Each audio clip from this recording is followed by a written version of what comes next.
Mr. Speaker, members of the County Assembly, the elected leaders, Mr. Speaker, also gave their proposals regarding the same, and everyone, Mr. Speaker, had a ceiling of 20 million, Mr. Speaker. Mr. Speaker, with this, Mr. Speaker, we were able to do a report on what came to the Assembly, Mr. Speaker. And in summary, the budget that we have today, Mr. Speaker, the resource basket is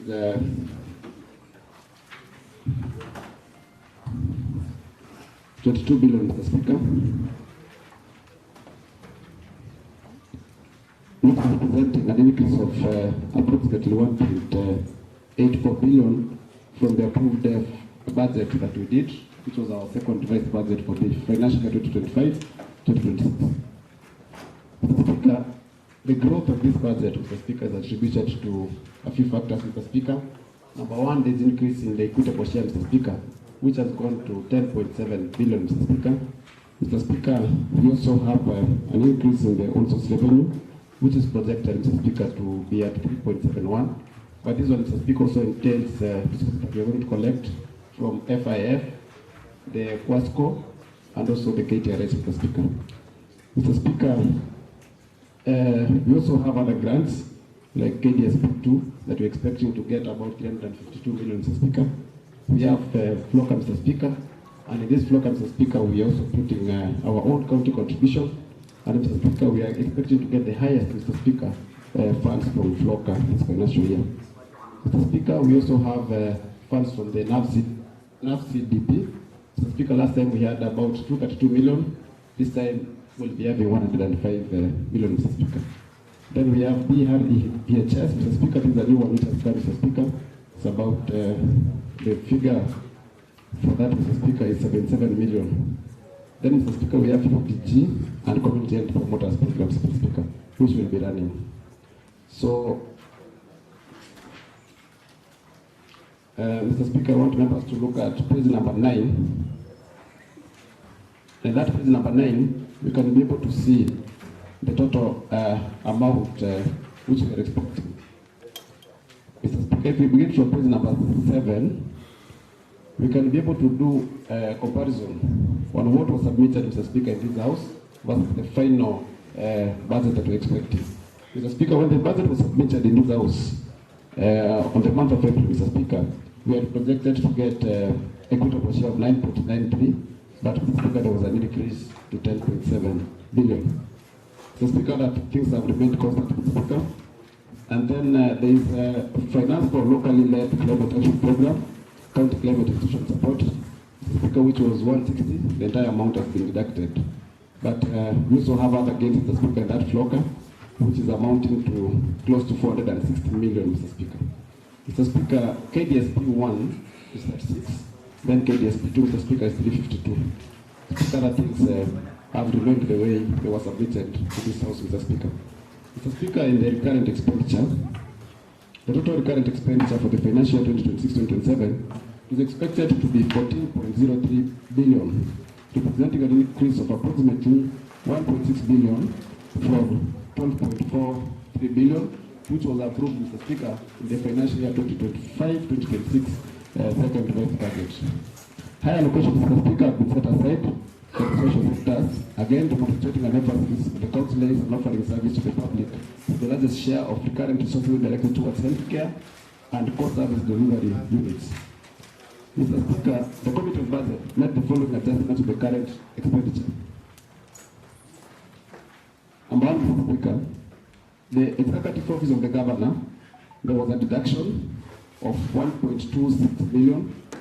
The Public Service Board, there was a reduction of 23.9 million. Mr. Speaker, those figures are on page number 10, so I can request honorable members to go through them on that page number 10, running through to page number 11. Mr. Speaker, on development. Sorry? So we are on page number 11 of the report. So the total development budget for the financial 2026-2027 is 7.97 billion, which is representing an increase of 238.75 million from the approved second budget of 2025-2026. Mr. Speaker, in this budget you realize that the Department of Water got the highest allocation of 2.56 billion. Then the other one followed closely by the Department of Medical Services, which is at 1.57 billion. Then Education, Technical Training and Innovation, 678.24 billion, Mr. Speaker. Mr. Speaker, in this Education, Technical Training and Innovation, yes, that one, Mr. Speaker, as ECD classes, Mr. Speaker, the model ECD classes, and there were projects carried forward, Mr. Speaker, which were renovations of 2 ECD classes in every ward. So the total figure, Mr. Speaker, there is 678.24. Mr. Speaker, in the Department of Medical Services, Mr. Speaker, we have programs like the Ogembo Hospital, KTRS, Mr. Speaker, and KTRS will be getting cash transfers, capital transfers, Mr. Speaker, of 300 million and some other funds, Mr. Speaker. Mr. Speaker, in the same department, we have upgrade of dispensaries, Mr. Speaker. We have equipping of hospitals. We have purchase of medical drugs, Mr. Speaker, and also purchase of non-pharmaceuticals, Mr. Speaker. Then the Department of Roads and Public Works, Mr. Speaker, got the lowest allocation, Mr. Speaker, and you know this has not been the norm of the House, but this has been attributed, Mr. Speaker, by the fact that we bought machineries.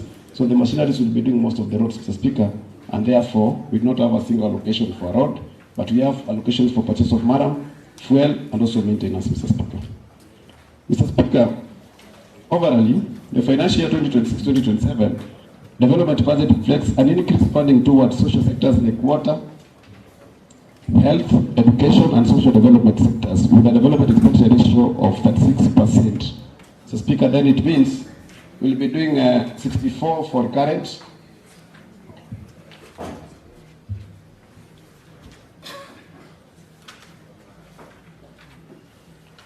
Thank you, Mr. Speaker.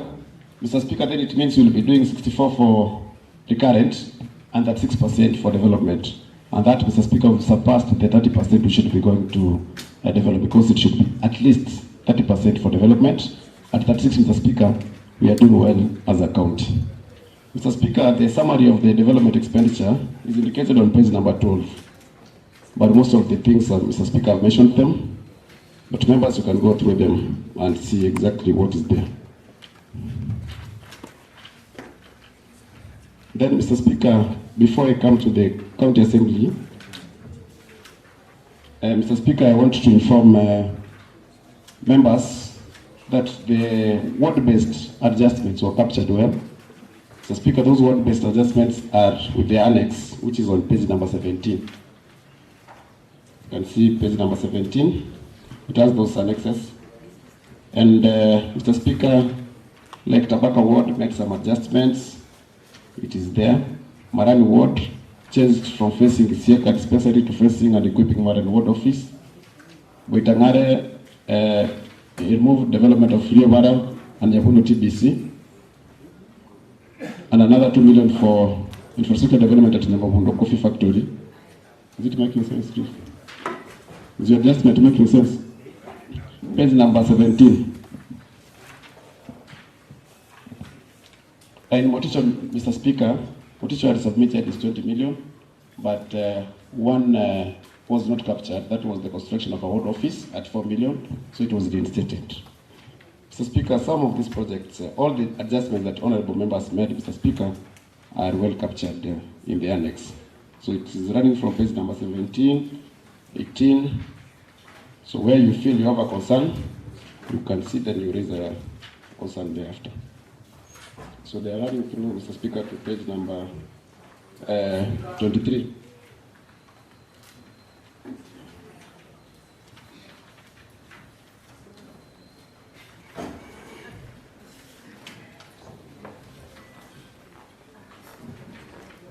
Chair, proceed. So, Mr. Speaker, and members attended public participation that was led by the Budget Committee, Mr. Speaker. And in the public participation, Mr. Speaker, there were several concerns that were raised, Mr. Speaker. I wanted to say that we also were able to collect some memoranda from members of the public, but I would like to take a copy of one and see what these people are submitting. Mr. Speaker, I want us to look at Nyakoe. Nyakoe, where members submitted a memorandum. The memorandum is detailed, but I want to look at the specific projects. So there's a part 3 where it's saying sector-specific issues and recommendations, agriculture and economic empowerment, NAFCDP. So, Mr. Speaker, members are saying that the project has been allocated 105 million for the financial year 2026-2027 after receiving substantial allocations in the previous year. Issues of concern. There is insufficient information on the beneficiaries of the previous allocations. The county has not demonstrated how women, youth, and persons with disabilities have benefited from this project. And then the third one, there is limited public information on the number of supported farmer groups, enterprises created, or livelihoods improved. The recommendation, Mr. Speaker. The committee should require the county executive to provide a comprehensive implementation and a beneficiary report before approving additional funding. At least 50% of the project beneficiaries should be women, while the deliberate quotas should be established for youth and persons with disability. The project should include support for women-led agribusinesses, climate change, climate-smart agriculture, value addition, and market access. Then, Mr. Speaker, I want to overlook another one and look at aquaculture business development program. And I hope the honorable member is listening to me. They said, despite significant allocations, only one privately owned dam exists within the area. Recommendations: conduct a technical assessment before allocating additional resources. Prioritize the establishment of community-owned aquaculture infrastructure that benefits organized women and youth groups. In the Department of Water, Mr. Speaker, they said that the committee should prioritize completion of ongoing projects before introducing new ones. Like Nyakovare Water Scheme, Reticulation Phase 2, Honorable Yagi, through the Speaker, Mr. Speaker, these are meant for Honorable Yagi, Mr. Speaker, and he's busy talking, so I don't know how he will answer these things. The project is ongoing, with the pumps installed and 2 water points operational. Existing tanks are inadequate. Recommendation: allocate resources for installation of larger storage tanks and expansion of water distribution points to improve household access. And Mr. Speaker, there also are so many concerns, Mr. Speaker, that these members were raising in this specific word, Mr. Speaker. But, Mr. Speaker, I want to say that yes, some of the recommendations that these members of the called the Nyakoe Women Seal group were raising, Mr. Speaker. Mr. Speaker, some of these are not making sense. Because, Mr. Speaker, they are saying we should not allocate more resources to where there's a project. Mr. Speaker, their projects are done in phases. We find a project is done in phase 1, but we realize money is not sufficient, so you need to give it an additional allocation so that the project can be completed, Mr. Speaker. So the issue of NAFCDP, Mr. Speaker, the money that we have in the budget, which is actually 232 million for the financial year 2025-2026, Mr. Speaker, everybody is aware that this is a World Bank, Mr. Speaker, grant, Mr. Speaker, and some of these grants, Mr. Speaker, are conditional grants that come with conditions, Mr. Speaker. Mr. Speaker, as we speak today, the monies have not come for the financial year 2025-2026. Then that, Mr. Speaker, should not mean that we should not allocate more resources in the budget for the financial year 2026-2027. So, Mr. Speaker, what they raised, that we should not allocate the 105, Mr. Speaker, is not making sense. Because at the end of the day, Mr. Speaker, the World Bank has agreed it's giving us the 232 million. We needed to capture it in the budget. Then also 105 for the forward budget, Mr. Speaker. We had to capture it, Mr. Speaker. So we also acknowledge what they are saying. And Mr. Speaker, through the Department of Agriculture, I request the Chair to provide, Mr. Speaker, sufficient information to these members because they are complaining that they don't have enough information.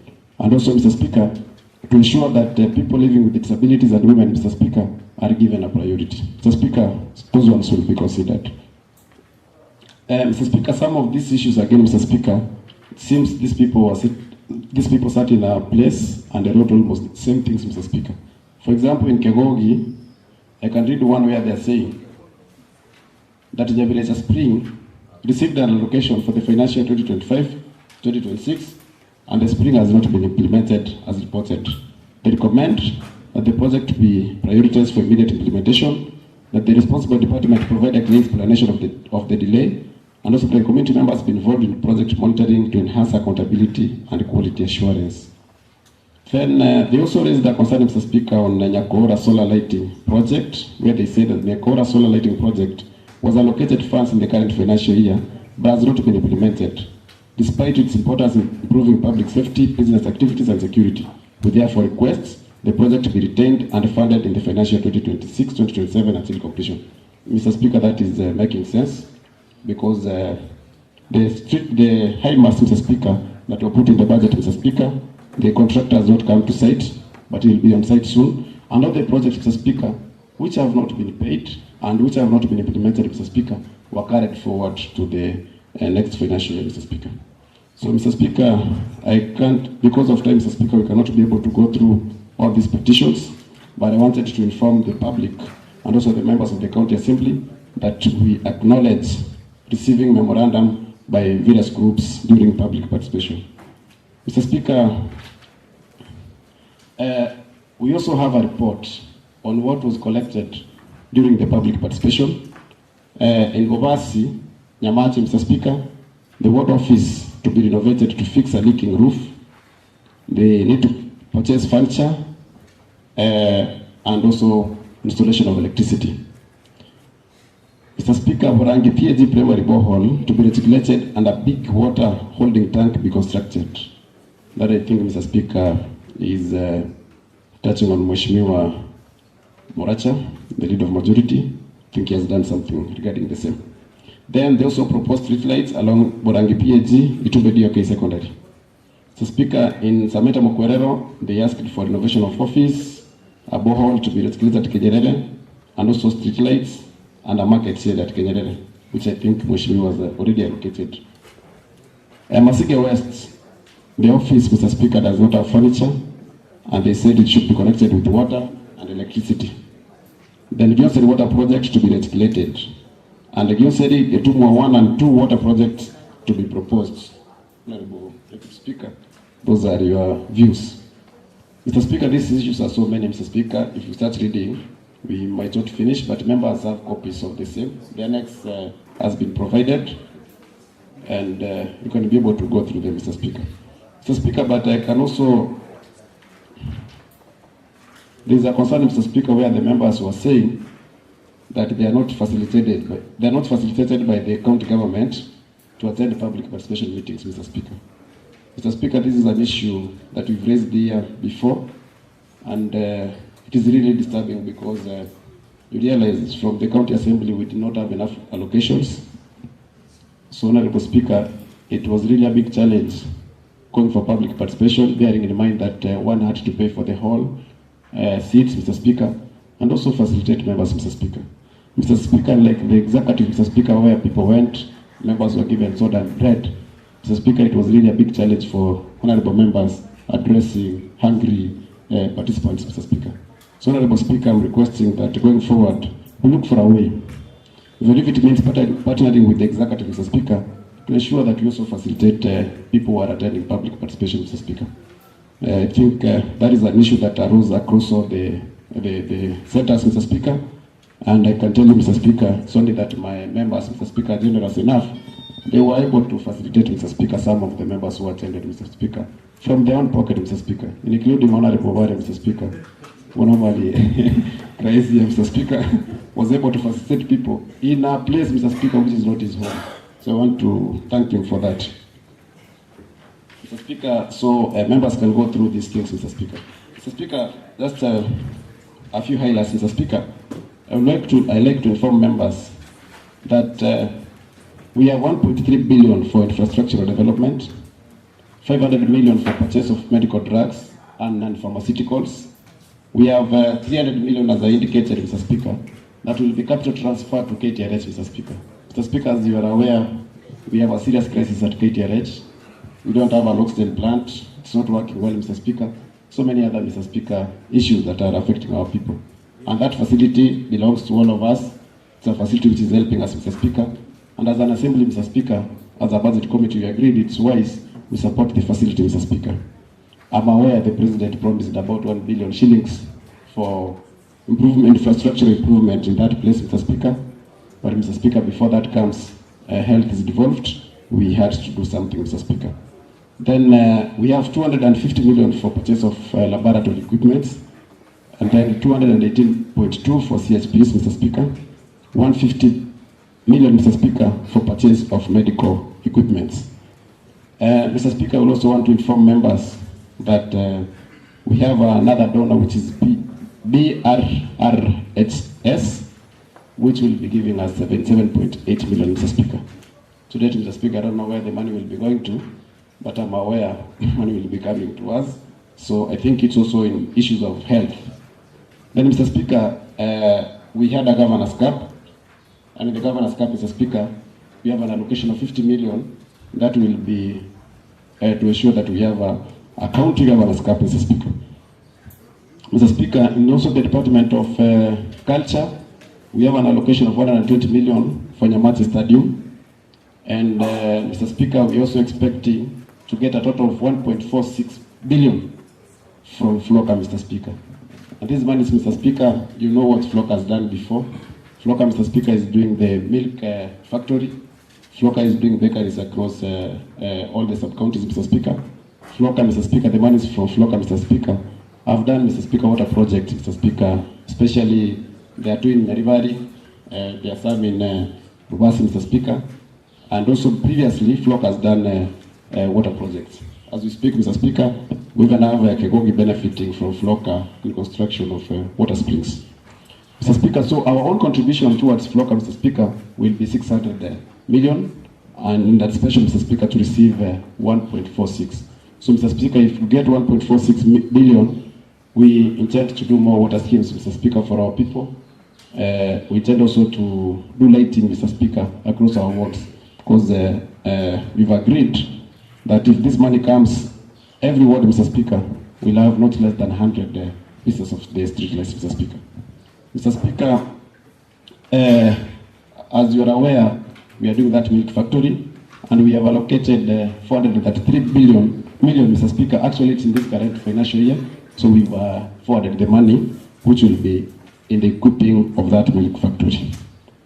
Then, Mr. Speaker, we have 163.2 million for ATC. Mr. Speaker, ATC has been left behind. Mr. Speaker, the Chair of Agriculture has been complaining about the same.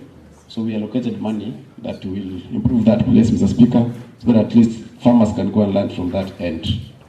Then, Mr. Speaker, members have always complained about the extension services in our wards. The officers are not there, services are not provided. Mr. Speaker, we provided 200 million for extension services. And I would also like to inform members that the monies that were expected to be received for NAFS PD, when the budget came to this House, Mr. Speaker, it was 105, but it has increased to 155. So we have an extra 50 million. Mr. Speaker, of importance again is the money is for spent. That is where most members, Mr. Speaker, have raised concerns, including the majority leader, Mr. Speaker, has just realized that one of his projects was not carried forward, which will be carried forward. Yes. So his concern has been settled. So, Mr. Speaker, most of the projects, Mr. Speaker, as I indicated, have been carried forward. The reason why the projects have been carried forward, Mr. Speaker, is because we had delayed procurement. The government was pushing for EGP, and most counties were not ready for EGP because they used to miss. Mr. Speaker, it took a delay until there was a case which was settled around December, Mr. Speaker, that allowed the counties to proceed with IFMIS, Mr. Speaker. Mr. Speaker, this one now, because if, for example, it's an open tender, Mr. Speaker, it takes almost 2 months, Mr. Speaker, to be ready. So most projects began late. Some, Mr. Speaker, have not been completed. Mr. Speaker, but I also want to accept that some projects, Mr. Speaker, have been completed. Inspection has been done. People have completion certificates, Mr. Speaker, but they have not been paid. So, Mr. Speaker, for the contractors to be safe, we carried forward the money for any project that has been done and which has not been paid, Mr. Speaker. so that in case the payments delay, Mr. Speaker, because of maybe the system or another thing, Mr. Speaker, they can even be paid in the forward budget, Mr. Speaker. So the carrying forward, Mr. Speaker, the money for spent is a total of 6.3 billion, Mr. Speaker. I think this is the highest ever, Mr. Speaker. Then on the on-source revenue, Mr. Speaker, I would like to say a thing that on the on-source revenue, we are projecting to get a total of 3.7. But this 3.7 will be getting 2.65 from our own collections, and including KTRH and other things, Mr. Speaker. But on this also extra amounts, we've added money from KTRH. Mr. Speaker, we've added money from Quasco, 500 million.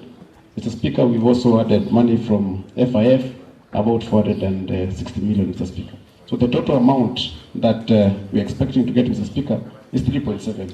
Mr. Speaker, I want to say that the money that from KTRH, money from FIF, and money from Quasco, Mr. Speaker, will be a contra entry, Mr. Speaker, which will be put on the revenue side and the expenditure side, Mr. Speaker.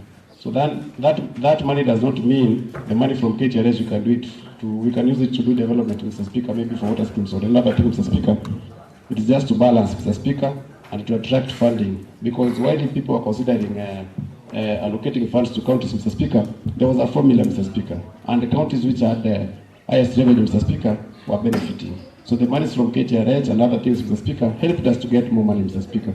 Because, Mr. Speaker, the currency ceilings rose from 413, Mr. Speaker, to 428 million, Mr. Speaker. So our county will receive 10.7 billion. Mr. Speaker, I would also like to comment on the Assembly budget. We interrogated the Finance Director for the Kisii County Assembly, Mr. Speaker, and I want to inform members that we have 1.061, Mr. Speaker, billion, and in these funds, Mr. Speaker, we have accumulated salary arrears, Mr. Speaker, which needed about 22 million, Mr. Speaker. But the increase we got, Mr. Speaker, was only 9 million. So we had a deficit of 13 million, Mr. Speaker. Mr. Speaker, the 13 million that we had to balance, Mr. Speaker, including foregoing some of some major projects some major activities, Mr. Speaker, within the Assembly, like printing and other things, Mr. Speaker, so that at least members can still continue enjoying what we had said, Mr. Speaker. So other things, Mr. Speaker, for example, their allowances and other things, Mr. Speaker, will remain, Mr. Speaker, as they were. Then, Mr. Speaker, on a foreign travel, every member will get a foreign travel, Mr. Speaker, which will amount to 206,000 Kenya shillings, Mr. Speaker. Mr. Speaker, to that fine, Mr. Speaker, I want to thank you for according us an opportunity, Mr. Speaker, as a budget team, to go out there and do this report, Mr. Speaker. I also want to thank members of the County Assembly, Mr. Speaker, who have taken their time to look into this budget, Mr. Speaker. Some, Mr. Speaker, even those ones who are not in the budget committee, Mr. Speaker, some were heading the public participation exercise, Mr. Speaker, including Honorable Sonia, Mr. Speaker, who is not a member, Mr. Speaker, but was heading the exercise. Honorable Vincent Abuga, Honorable Joseph Ondari, Mr. Speaker, and other members, Mr. Speaker, who took it personal, Mr. Speaker, to ensure that the public participation exercise is a success. Mr. Speaker, I also want to thank the office team led by George, Mr. Speaker Omar. George, Mr. Speaker, has not slept, Mr. Speaker. Together with this team, Mr. Speaker, including Danvers, they spent a sleepless night, Mr. Speaker, preparing this report, Mr. Speaker. So, Mr. Speaker, I want to thank you for that, and also thank your clerk and other clerks, Mr. Speaker, clerks of the committee, for participating, Mr. Speaker, in ensuring that we have this report. Mr. Speaker, this is the best budget that we've ever had, Mr. Speaker. If it's implemented, Mr. Speaker, we are going to see a lot of development, Mr. Speaker, in our county, Mr. Speaker. So I want to urge members, Mr. Speaker, to support this report. And in case members have a concern, I'm here to answer them, Mr. Speaker. So, Mr. Speaker, allow me to request Honorable Naftali Nkova, who is my Vice Chair, to second this report. Yes, Nkova.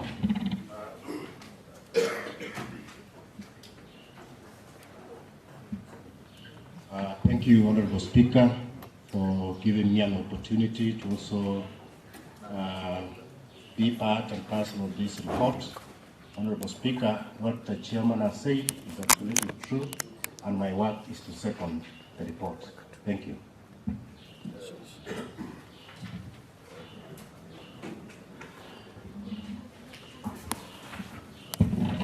Thank you, Chair and Vice Chair.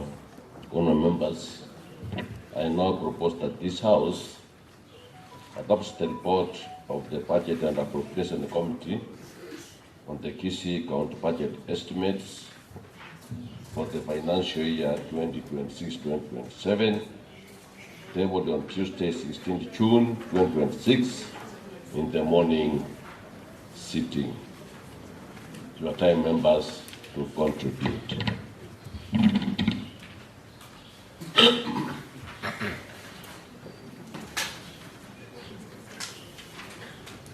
Yes, Deputy Speaker, Honorable Bagata, Masige West. Honorable Speaker, thank you for the opportunity. First, I want to welcome Honorable Manyenye, who is the new chair for Implementation Committee. Honorable Manyenye, I welcome you to Liaison Committee, which is the committee for all the chairpersons. Congratulations on your win, together with the vice chair for Implementation Committee. Honorable Speaker, I start by saying that I support the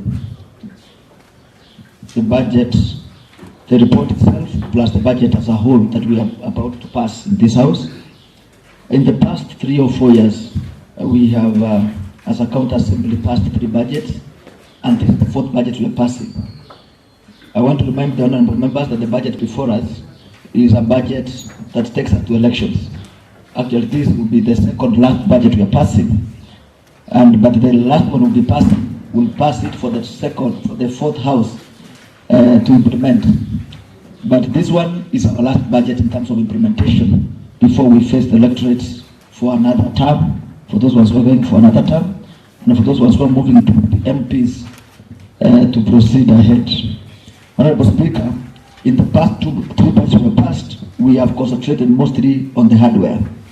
We have built hospitals, we have done roads, we have bought the equipment, we are building a milk creamery here in ATC, and we're also working on the bakeries to be able to do bread. This particular budget, Mr. Speaker, focuses on the software of the county, where we will see people employed through temporary jobs, up to 20,000 of them, coming from all the 5 wards to maintain the roads. We'll also be seeing women and young men being employed in the bakeries to be able to support the production of bread that will be able to go and feed our children in schools. Honorable Speaker, for the past 5 months, the county government has provided milk, but the milk is sourced from suppliers.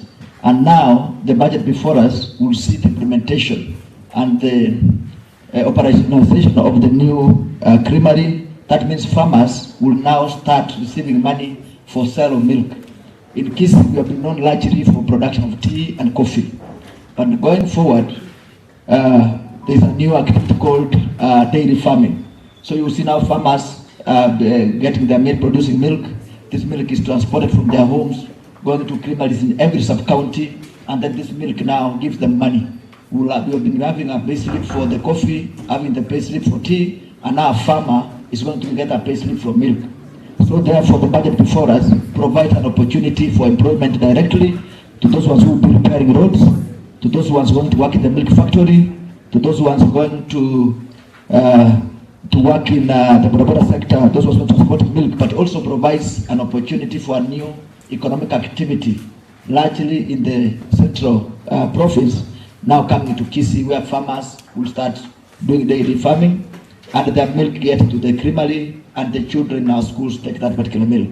I therefore support this budget, and also remember that the ward I come from, we have built a lot of hospitals.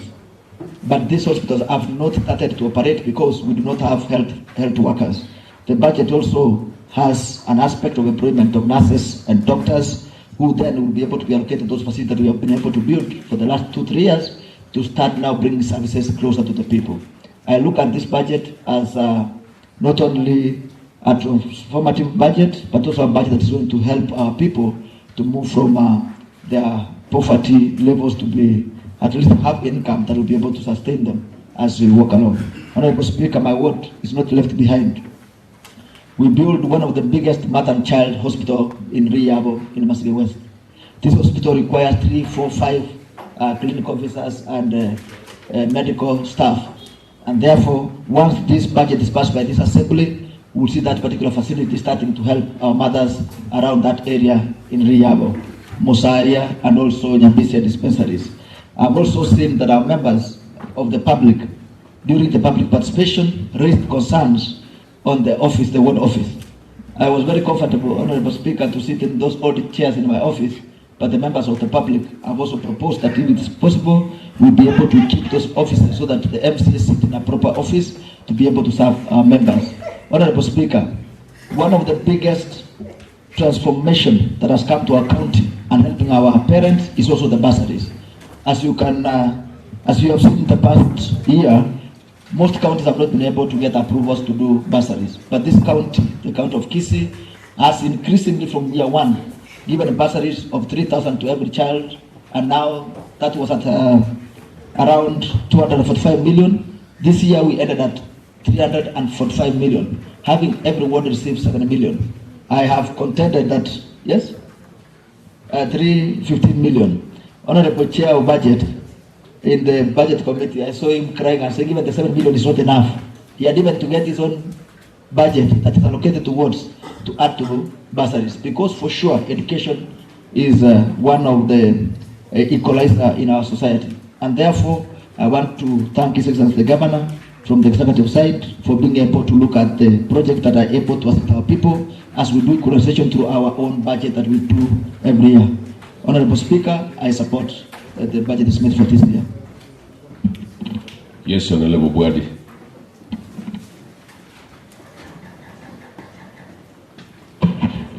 Thank you, Mr. Speaker, for also having this opportunity to speak about our budget. Mr. Speaker, I want to actually thank the Budget Committee for their commitment and ensuring that we are able to have this budget and pass a budget in a timely manner. Because, Mr. Speaker, as a county, we need to start with a lot of speed, Mr. Speaker. Allow me to thank every honorable member in this house, our elected members, for actually prioritizing our women by ensuring that they have water and sanitation services, Mr. Speaker, which actually is taking up to 30% of our budget, Mr. Speaker. We've been walking around and telling our women that we will help them in matters. Our women go to the river. And Mr. Speaker, Kisii is a very hilly area, and they have been struggling a lot with water. And having 30% of our budget going to water and sanitation services, Mr. Speaker, it's a big deal, Mr. Speaker, and I want to thank every honorable member in this house, because I've seen the commitments from every ward to ensure that we have water for our women. Mr. Speaker, even at that, we're still struggling with our wage bill, Mr. Speaker, because we still have a very high wage bill as a county, Mr. Speaker. Looking at the development budget vis-a-vis the wage bill we have, you realize that we are really struggling, and something needs to be done on that. But I know that it's not a 1+1, but I know that we are in safe hands and we are going to work on that. Mr. Speaker, I want to also thank this committee for considering, on the executive side, for considering an increase in their own source revenue, Mr. Speaker, that we are able to push our people to ensure that we have enough revenue to push in and ensure that we are getting a better allocation.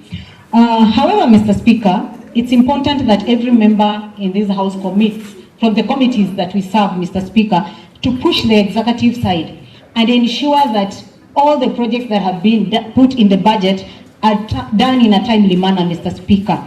To have an unspent balance of more than 6 billion, Mr. Speaker, is not something that we laugh about, Mr. Speaker. So it is upon all the CECs and the chief officers to be pushed seriously by the different committees that we come from and ensure that they have delivered 100%, and we do not have to go through any other unspent balances. This is our last year, and we need to push and ensure development gets to our people. Thank you, Mr. Speaker, for my contribution. Yes, Commissioner Radian.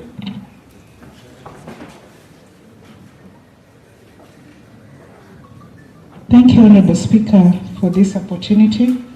Allow me to start by congratulating the Budget Committee, especially the support staff that is just making sure that this information is not just available to us as members in the Legislative Assembly, but also available to the public, because one of the things that are provided by the law is that this information ought to be available to the public so that their opinion is sought, and for them to give out their opinion, they must get the right information. I have had the chairperson budget also read memoranda and communication from the members of the public, which means that the public is not just watching, but it's also active, because they know that this budget is not the budget of the Assembly, but it is the people's budget.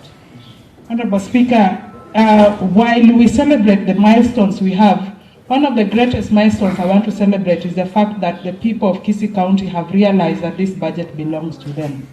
To have a memoranda read in this Assembly confirms that people are taking this process very importantly. And therefore, I wish that we keep up that momentum, that people will come and demand the development that favors them, that people will sift through that which has been delivered to them, and they will analyze. In fact, I'm so elated to realize that people are realizing that there is a component that should have gone to the women and persons with disability that has not arrived at their door. So that is a real appreciation of what belongs to them, and I think I want to encourage that. Honorable Speaker, when we go through the budget, I want also to amplify the voice that Honorable Dolphin has talked about. Allocation of monies towards water and sanitation services. I feel like I should be able to attribute also that stride to the Chair Water and Sanitation, who is Honorable Beatrice. Maybe it is the realization that carrying water on our heads is such a big responsibility that when you bring water to the doorsteps, it is actually a way of alleviating a bit of the burden that we have. So thank you for each and every member who thought it possible to avail. Under your ward-based budgeting, you made sure that there is an issue of water being sorted under the 27 million in every ward. Honorable Speaker, allow me also to talk about the issue of, I have looked through the budget. When we go through the various departments, it is sad to realize that under the column of training and capacity development, most of the departments have zero allocations on training and capacity development. Because we know it is the end users who bring these requisitions to the budget team and the director of budget takes up, I am wondering, are the employees of Kisii County not in need of capacity enhancement or capacity development? It is not proper to pass a budget that has no, a dash when it comes to training and capacity development. It is important that we go back to those various departments and ask them what happened to shaping and increasing the technical know-how or even the special skills that happen. For example, the chairman budget has just said that there's e-procurement that is a mandatory requisite for all the procurement services. What happens to those staff in the budget department, finance department that is, who are supposed to be trained about these very new developments, and you have not allocated anything on training and capacity building? Do they just sit back and wait? Or could this be the reason as to why we have so much unspent balances? Because we have staff who do not know what they're supposed to do and their hands are tied. So it's important that even as the chair budget responds to this, let us know why there is no training and there is deliberately no capacity development allocation in our departments. I also want to talk about allocations of the public participation and disaster services and special programs. I want to thank the chair budget and his team because I've seen an increment of about 11 million, from 50 million to 61.2 million, additional of about 11 point something million. It is going to special programs. Honorable Speaker, through you, I wish to let the chair budget know that the documents that we have before us does not, specifically enumerate what special programs are going to be catered for in this allocation of over 60 million. And because there are special programs that concern me, I just want him to clarify if some of those are allocated there. One of them is that when we were working on the ADP, there was an indication that the GBV Rescue Center at Daraja Moja was allocated about 20 million. My ask is the fund still there? Are we still going to renovate that center, operationalize and finance it for the specific activities we wanted? Number two, we have public sensitization programs when it comes to anti-FGM activities, because Speaker, you are aware that Kisii County is top 10 when it comes to FGM and when it comes to gender-based violence activities. I would want to know from the chair budget if one of the special programs is an allocation to public sensitization programs on anti-GBV and anti-FGM programs. Honorable Speaker, we also talked in this very house about allocation of funds for free sanitary towels to be taken to our public schools. Lastly, Honorable Speaker, allow me also to add my voice to what the DS talked about milk processing. I find this as a program that then, deals directly into nutrition requirements of the young persons in our community. I do not know whether this milk processing and distribution program also falls under this special program that is there. So it's important that we get to understand these very important services that we want for the people. Where have they been allocated? Speaker, lastly, I would want to talk about the unspent balances. I noted that the demeanor of the chair when he talked about unspent balances, he's also very uncomfortable about it. Last time we had this budget, we are talking about 3 billion. This budget, we are talking about 6 billion. I don't think it's an issue of e-procurement only. It's probably an issue that the whole institution ought to sit down and come through like an urgent concern. Thank you, Honorable Speaker. Thank you. Honourable members, I want to give this direction because this is a very important discussion. I want each member to spend at least 3 minutes so that we can give others time. Also, the students, as the speaker said earlier, I hope you are enriching your studies with this process. This is, I think, the first process, budget process that you are in.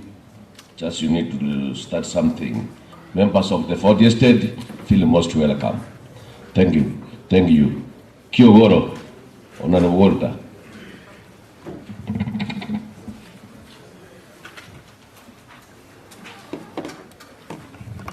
Thank you, Honorable Speaker. Honorable Speaker, I stand to support the report, and I believe that the budget is the heartbeat of the county, and as a county we cannot be able to run without having such appropriations done. Honorable Speaker, first I would say as we pass this budget, Honorable Speaker, we have projects that are lagging behind back to 2022, 2023, 2024, 2025 financial years. Honorable Speaker, in that case, I'm standing here to talk about roads that were in the budget in my ward, and I will be proud to mention them so that they're in record. Honorable Speaker, there is a road called Mogorora Kayogara Road and the Onyuere Road that were in the budget, which was allocated to one contractor by the name Salim, who never accomplished the roads, and those roads were under the lot system that the executive decided to use. Honorable Speaker, as we pass this budget. Chair budget, some of these concerns there, you ask and you will address them appropriately. Better you listen. Proceed. Honorable Speaker, as I mentioned those two roads, the budget is for our people in the county. And the beauty of the budget is when our people get the benefits of the budget.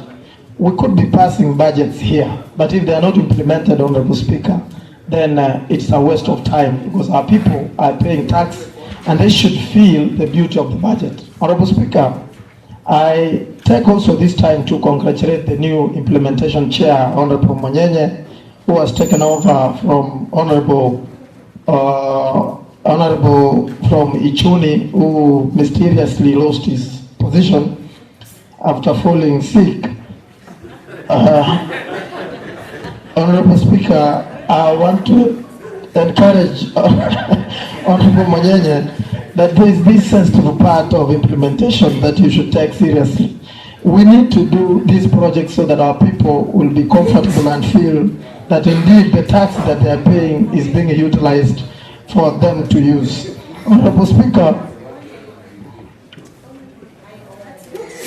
I'm happy, Honorable Speaker, that the chair budget mentioned that all projects that have not been completed have been carried forward, and it's my urge, Honorable Speaker, these projects are carried forward. May they be given a priority to be done. Honorable Speaker, I understand roads are major. What do you want to inform? Your time is over. Honorable Speaker, I'm concerned about this project that have been carried forward. I'm humbly requesting, Honorable Speaker, may these projects be done and be given a priority. I understand tractors are going around the counties, they are doing roads. It's my pleasure, Honorable Speaker, to request that those people who are awaiting their roads to be done. Honorable Wari, point of information.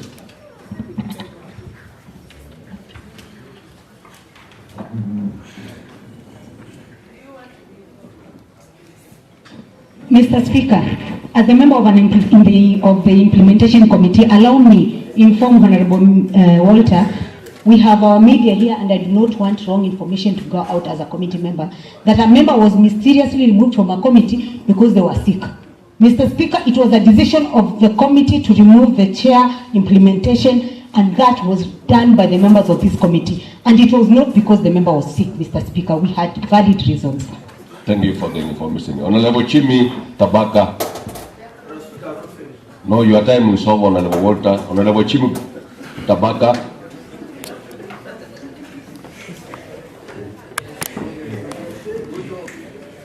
Put that one off.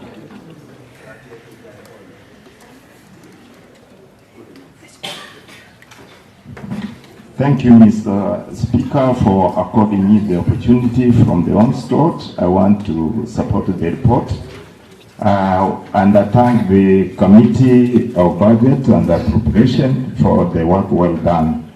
Mr. Speaker, from when I went through the report, I saw that there is a sufficient allocation for employing ECD teachers, because as a county we have built quite a number of classes for our learners, especially the Early Childhood Development Center, which have done to many wards across, like in my ward of Tabaka, which have done more than 10 classrooms.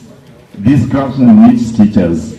For the allocation which have been allocated in this budget, I think it is sufficient to employ more teachers, which will enable our learners to get what they need as children. Again, Mr. Speaker, from the budget we have seen an allocation of fuel, because we bought the machines, and these machines need fuel to get our roads done. So with this allocation, I think it's sufficient. I want to say that we want to thank the governor for the gesture of buying the machines, and is going to support the road network within the county. So I support the report. Thank you, Mr. Speaker. Leader Minority.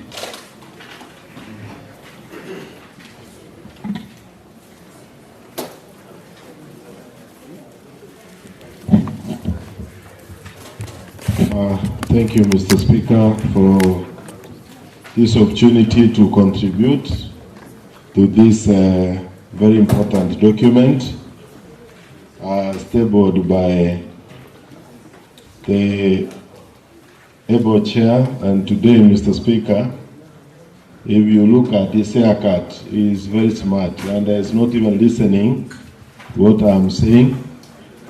And Mr. Speaker, this young man has tried and is doing a good job. So for the visitors who have come, my name is Dennis Ombachi. I represent the people of Maran Ward, and I'm also the leader of minority in this Kisii County Assembly. And I'm sure the Speaker knows that he will allow me a bit more leverage to contribute to this. Mr. Speaker, from the onset as a member of the Budget Committee, I want to say that we consulted very widely, and yesterday we spent quite a bit of time, and we have agreed that we need to pass this budget today so that, Mr. Speaker, we can do other things. I want to draw the honourable members from the onset on the report, and I am sure everybody has this, so that we look at the core of this document, Mr. Speaker. On page 7, that is the gist of this budget, Mr. Speaker, that the equitable share is now 9.930, Mr. Speaker, and there's an addition of 772. So, Mr. Speaker, that means we expect a total of about 10 billion from the exchequer to come to Kisii County, Mr. Speaker.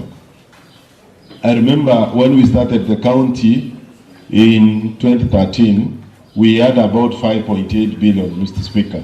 That means in about 10 years, we have doubled the amount of money from the exchequer. Mr. Speaker, I also want to draw the members to the page 9, and Honorable Lilian Goras alluded to this, and even the chair. Mr. Speaker, this is where I start getting concerned, Mr. Speaker. When we have unspent balances that are about 6 billion, Mr. Speaker, there are two issues here. And the chair has to be very, very careful. Number one, it could be that we are doing a deficit budget, Mr. Speaker. And we need to ascertain this amount. Number two, Mr. Speaker, it could also imply that our departments need experts from our side to assist them to spend. And Mr. Speaker, I would not be afraid to suggest that, like what our president did, William Ruto, he had to pick experts from the National Assembly to assist the government to implement the budget.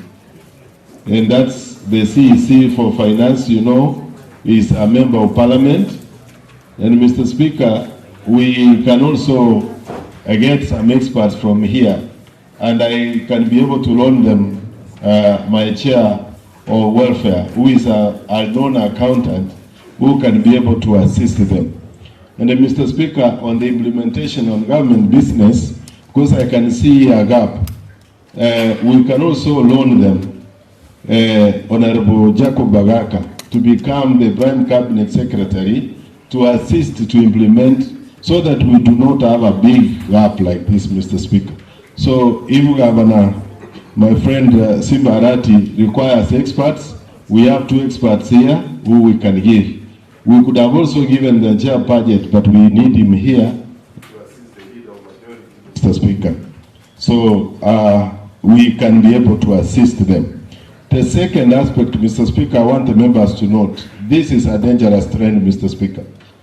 And I had hoped that this government will continue the good manners they started with of avoiding deficit budgeting. Mr. Speaker, if you look at the local sources, 3.7 billion is not easy to raise in Kisii, but that's what we have here. And we have a budget of 21 billion. Mr. Speaker, this is an easy way of borrowing from the public. But Mr. Speaker, the key thing is just like in Kenya. If you look at their almost 5 trillion budget, Mr. Speaker, that we have, we are going to borrow about 1.5 trillion from. But counties, Mr. Speaker, are not allowed to borrow.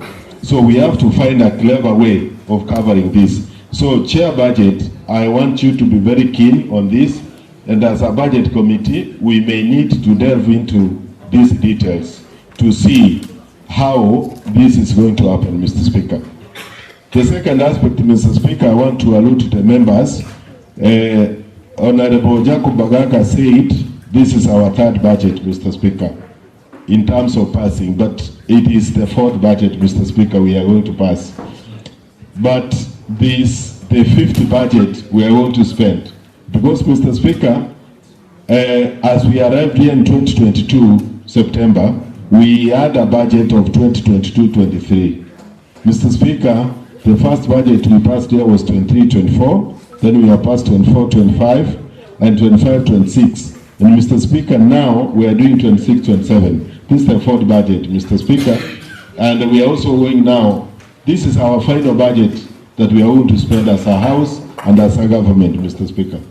And that's why I'm seeing a lot of flowery issues. Because, Mr. Speaker, this is also known as a campaign budget, Mr. Speaker.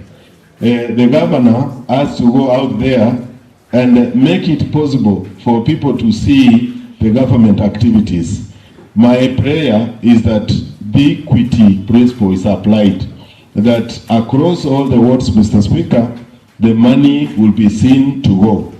And I want to urge the government led by my good friend, the leader majority, that we don't need to sidestep elected members of the county assembly simply because in sometimes we do not agree on principle in terms of politics, Mr. Speaker.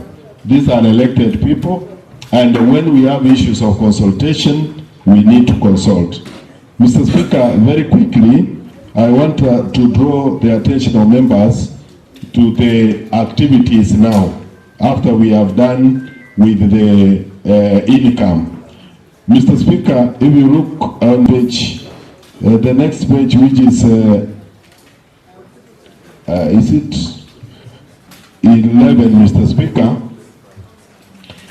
we have 1 billion for accounting services. 1.1 billion, Mr. Speaker. We may need to ask ourselves, what is this? What this are they going to do with this amount of money? And Mr. Speaker, the only one of the plausible explanation is that I think in terms of emergencies, we have put money here, Mr. Speaker. And I'm aware in this financial, the department had to transfer some money, about 100 million to Health, to assist the Department of Health. But Mr. Speaker, we want the Department of Finance to come up with policies on how they can implement emergencies and disasters with. Mr. Speaker, I also want to draw the attention of the House to the amount of money put in sanitation, as Honorable Gore and Honorable Boare have said. I appreciate on this aspect the effort that the governor has made to be able to move across the county and to bring water close to the people. Mr. Speaker, what we have not done, and I hope this amount will do, is to do reticulation to reduce the distance from the source of the water to where members of the public can access it. And I want to address the chair of water, who is, I don't know, I saw her, but I'm not seeing her, but they are members of the committee here. Mr. Speaker, we have done some boreholes and we have had some water points, Mr. Speaker, which have been vandalized already. My thinking will be, Mr. Speaker, that once we are able to dig boreholes, let us put lines along areas where the people live, and we leave the people to reticulate the water to their homes, rather than putting water points which are vandalized, and there's nobody who is taking care of them. So that's the Department of Water can take note of that. Mr. Speaker, on matters of educational training, the others have talked about milk, Mr. Speaker. Let me not go there. My concern, Mr. Speaker, on this one is that we have not developed enough ECD centers and we have not completed the flagship projects, because this is what will change the way we do our ICT centers. Mr. Speaker, also, we do not have enough teachers. They have not been deployed. They did interviews, they are still waiting, Mr. Speaker. And lastly, Mr. Speaker, on this one, we do not have enough materials for learning. And this is an area we need to look at. And then the elephant in the house, Mr. Speaker, we have moved medical services from 5.6 billion to 6.2. And this is where, Mr. Speaker, I feel we also need to give them an expert in the name of Amos Onderi. Mr. Speaker, Amos Onderi, before he goes to Parliament in Nairobi, he needs to be given as a CEC of health, and they can be able to transform this sector. This is a lot of money, Mr. Speaker, and surely we are facing challenges on this part. And Mr. Speaker, the leader majority promised this House that he was going to bring the FIF bill so that we can improve it to deliver the services to the people. Lastly, Mr. Speaker, I wanted to say that in terms of implementation of the budget, so far, Mr. Speaker, we can give the government about 50%. Mr. Speaker, there is a lot to be done. The financial year that we are finishing on 30th this June, there are a lot of programs that have not been done, Mr. Speaker. And as we agreed as a budget committee, we are carrying forward all of them, Mr. Speaker. Then the last point, Mr. Speaker, which I found very absurd, is that the chair budget has not found it possible to give an allocation or development budget to the Kisii County Assembly. This one, Mr. Speaker, as you can see, there are a lot of broken things around here, Mr. Speaker. And this, our house, we need to develop it. Going forward, Mr. Speaker, probably in the next budget, we need to add money to develop our assembly so that we stop using this facility that was developed by Councillor Monyenye when he was a mayor. And we develop our own chambers, Mr. Speaker, like the one I saw in Bungoma and other places. Thank you, Mr. Speaker. I support. I have given you time because you are the minority. I think you have spent your time. Honourable members, we have to adhere to the 3 minutes allocated for each member. Honourable Gugu, your hand was up first before we proceed. Yeah, everybody's going. Honourable Speaker, my name is Timothy MC from Magenje Ward. For the sake of the gallery, Honourable Speaker, I want to support the report. Honourable Speaker, I like the chair. Once it responds, to respond on the following: the projects for this financial speaker will not be paid, and some have not started. So we wish that all the projects are carried forward. I want him to respond on that. Number two, there are also some projects whose allocation were erroneously removed from the budget. I'm talking about the Yakurere Primary Playground in the Magenje Ward, which was done completion. The contractor has not been paid, Honourable Speaker. That was 24-25 financial year.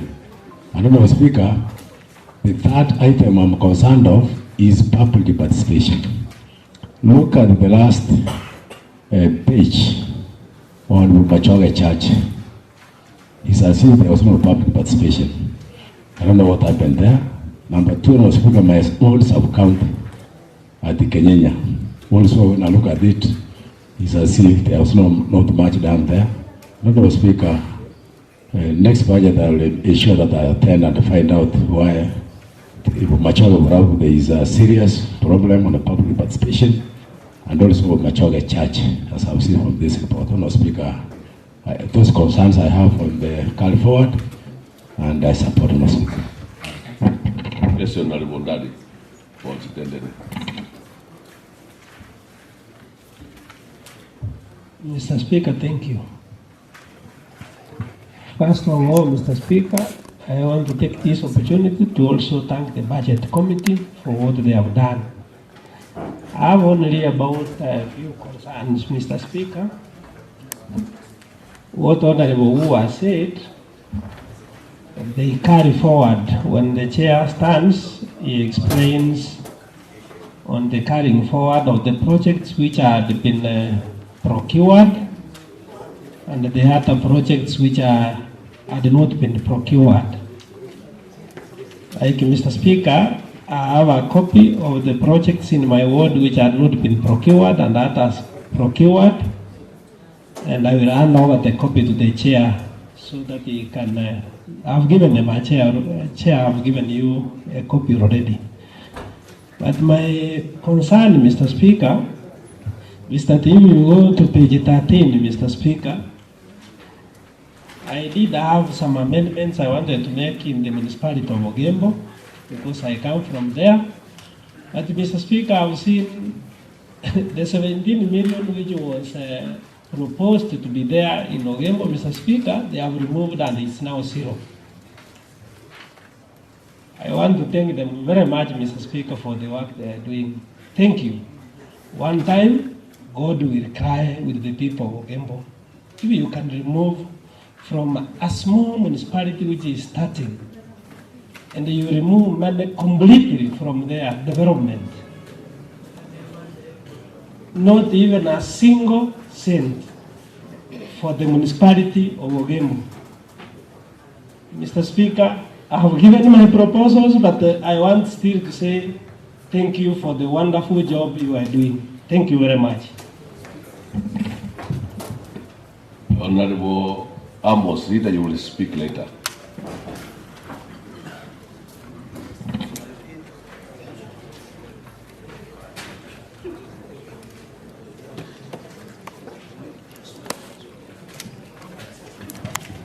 Thank you, Speaker. Honorable Speaker, I hear Honorable Ovare Walter consulting loudly.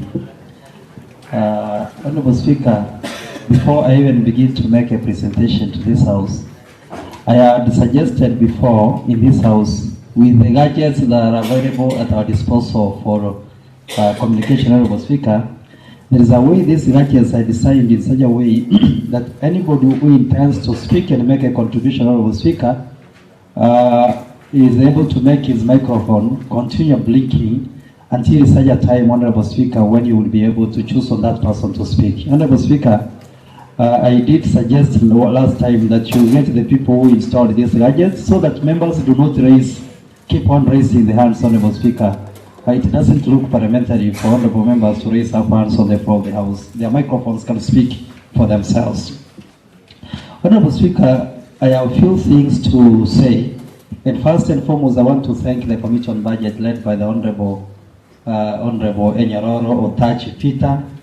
Honorable Speaker, a young man who used to transfer the word with a donkey, Honorable Speaker, and I'm happy for the growth that he has been able to go through now is the chair for Budget Committee, Honorable Speaker. But I'm very happy that he now has a vehicle to transfer the word, Honorable Speaker, unlike the way it was before he came to this floor. Honorable Speaker, very quick 6 points to make. Number one, I want to draw to the attention of the chair that whereas I support this budget, Chairman, on the proposal I made, I think it was wrongly captured, particularly on the area for the purchase of water pump for Kenyanya Community Water. That was meant to be 500,000, not 1 million. The other 1 million was to remain for purchase of equipment at Tonge Dispensary. So, Chair, I hope that will be corrected. Secondly, Honorable Speaker, I want to address myself to the issue that other colleagues have said on unspent balance. That we need to figure out, Chairman, 6.3 million Kenya shillings as an unspent balance is way too much money. Honorable Speaker, you will realize that we are now talking about a budget of 22 billion. Had we expended that money, we wouldn't have had that budget of 22 billion. Perhaps we will have 22 billion less than 6 billion, 6.3 billion, Honorable Speaker. But I want to suggest to the Chairman, there is usually a window from the Office of the Control of Budget, even after we have passed this budget, that within the period that is remaining for purposes of upload of budget, let all departments that have already vouchers try to make an application and see how much of that money we can have the contractors paid so that we do not go to the next financial year with such a huge and spent balance, because then it keeps on ballooning the budget at the end of the day. Number two, Chair, I am happy and I want to thank His Excellency the Governor for the proposal he gave for Kenyanya level 4 opposite. You know, every other moment I have an opportunity, I will speak about Kenyanya. He did promise initially 50 million Kenya shillings for the upgrade of Kenyanya, which later during Madaraka Day he did increase that amount to 74 million Kenya shillings, Honorable Speaker. But truth be said, that man hasn't reflected yet in the budget. And so I would suggest perhaps when we have a discussion with His Excellency the Governor, if the money was to come from a well-wisher, for instance, now that the money is not reflected in the budget, can we even have a seed money, some little amount of money, to start the works as we wait for the other money to balances to come? Honorable Speaker and Honorable Chair, I want to throw you to page 76 of the budget estimate document. Page 76 and page 77 of the budget estimate document, and maybe make a few proposals to the department, which has culminated to the report that the chairman has. Two observations. Honorable Chair, last time we had money that was allocated for purchase of medical drugs. And you know the medical budget is divided into two. There is the general medical budget and there is a KTRH budget. So I am limited to the medical budget. If you realize, Chair, last financial year, we had 108 million Kenya shillings that was proposed to purchase of drugs. That amount of money has now reduced to 60 million. And Honorable Chair, medicine is essential. Medicines are essential, so I will suggest still that we figure out the amount of money that we have put for purchase of laboratory equipment. Maybe we can be able to apportion part of that money to purchase of drugs so that we do not have a scenario where our facilities do not have drugs. But I want to thank Governor on page 77 and his team. Since the last period, Honorable Speaker, it was in 2013, I guess we purchased ambulances. I am happy now that His Excellency the Governor and his government have proposed 225 million Kenya shillings for purchases of ambulances, Honorable Speaker. That has been a missing link, so that our sub-counties do not have ambulances. Most of the ambulances that we had are already tired, if I can use that term. They're already exhausted. That is not the right term, but in descriptive ways. And I'm happy that His Excellency the Governor has been able to allocate money now, 225 million for purchase. And I'm also happy, Honorable Speaker, that the amount of money that was initially utilized to support our dispensaries, we had two fundings. We had money for Danida and we had money for HSSF. Honorable Speaker, HSSF money ended, so we only had Danida money. And in that Danida money, counties have got to do a co-funding so that our dispensaries get supported beyond the money that they get from SHA, Honorable Speaker. And I'm also happy to say that in this very particular budget, we have increased the co-funding for the Danida money to 24 million, Honorable Speaker, from the 13 million that was allocated in the previous financial year. And that is a good show that we have dispensaries in place in terms of funds. Honorable Speaker, I do not want to say much. I also want to agree maybe with a statement said by the leader or minority and Honorable Chair. Last time when we were doing the supplementary budget, the final supplementary budget, we had agreed that in the final budget we are going to put money for development for the county assembly. But again, in this very particular money, there is no money allocated for development for the county assembly. And I want to ask that perhaps we begin to figure out how we can be able to have some little money so that the assembly looks much better than it was. Honorable Speaker, I want to thank you. Member for Kisii Central, Honorable Monyenye. Chair implementation.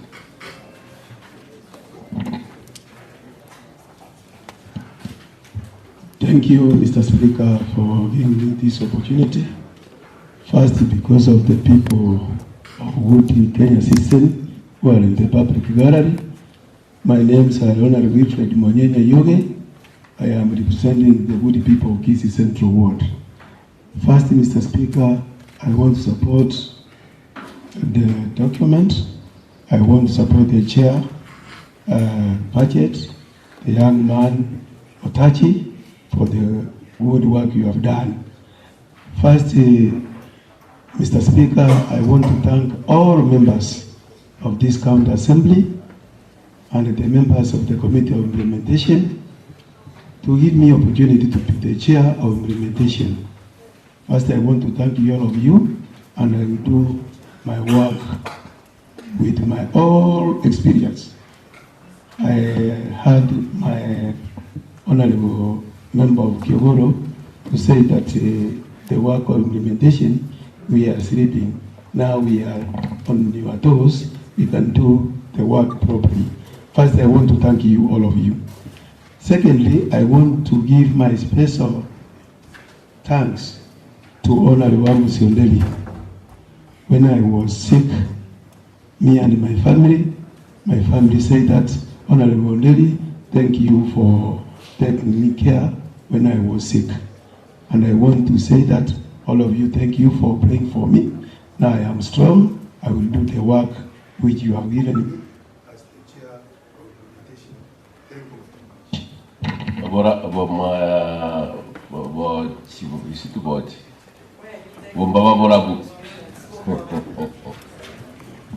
Thank you, Honorable Speaker, for this chance to air my views. This is Beatrice Kerubo Makwae, MCA Bombaba. Honorable Speaker, let me, from the onset, I'm supporting the report, congratulating the chair budget and the budget committee for the... You can use that, yeah. Use mine. Well, it's working. It's working, you are just putting it back. As I have said, I have congratulated the chair budget and the budget committee for the good work done. Honorable Speaker, as you have heard and as it is written in this report, the Department of Water, the amount the Department of Water has doubled from this financial year. Let me thank the honorable members for making sure that the women outside there get enough clean water.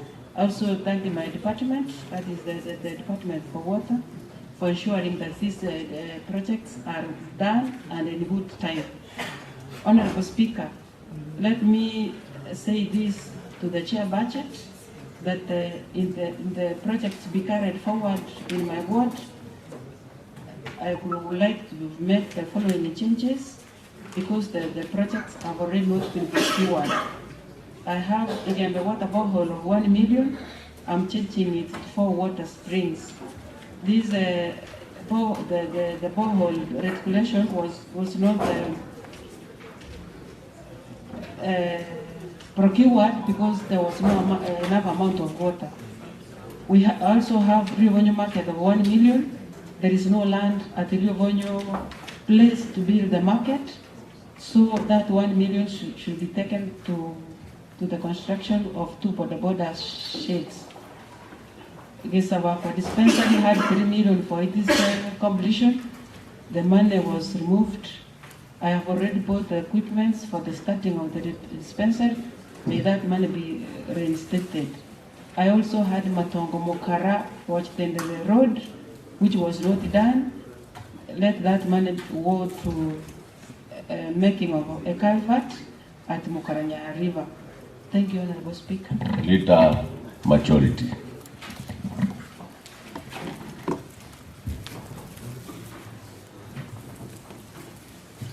Honorable Speaker, first let me stand to thank the Committee of Budget, where I'm a member, and also the chair, who is doing a good job, and also say that I'm supporting the report of the Committee of Budget.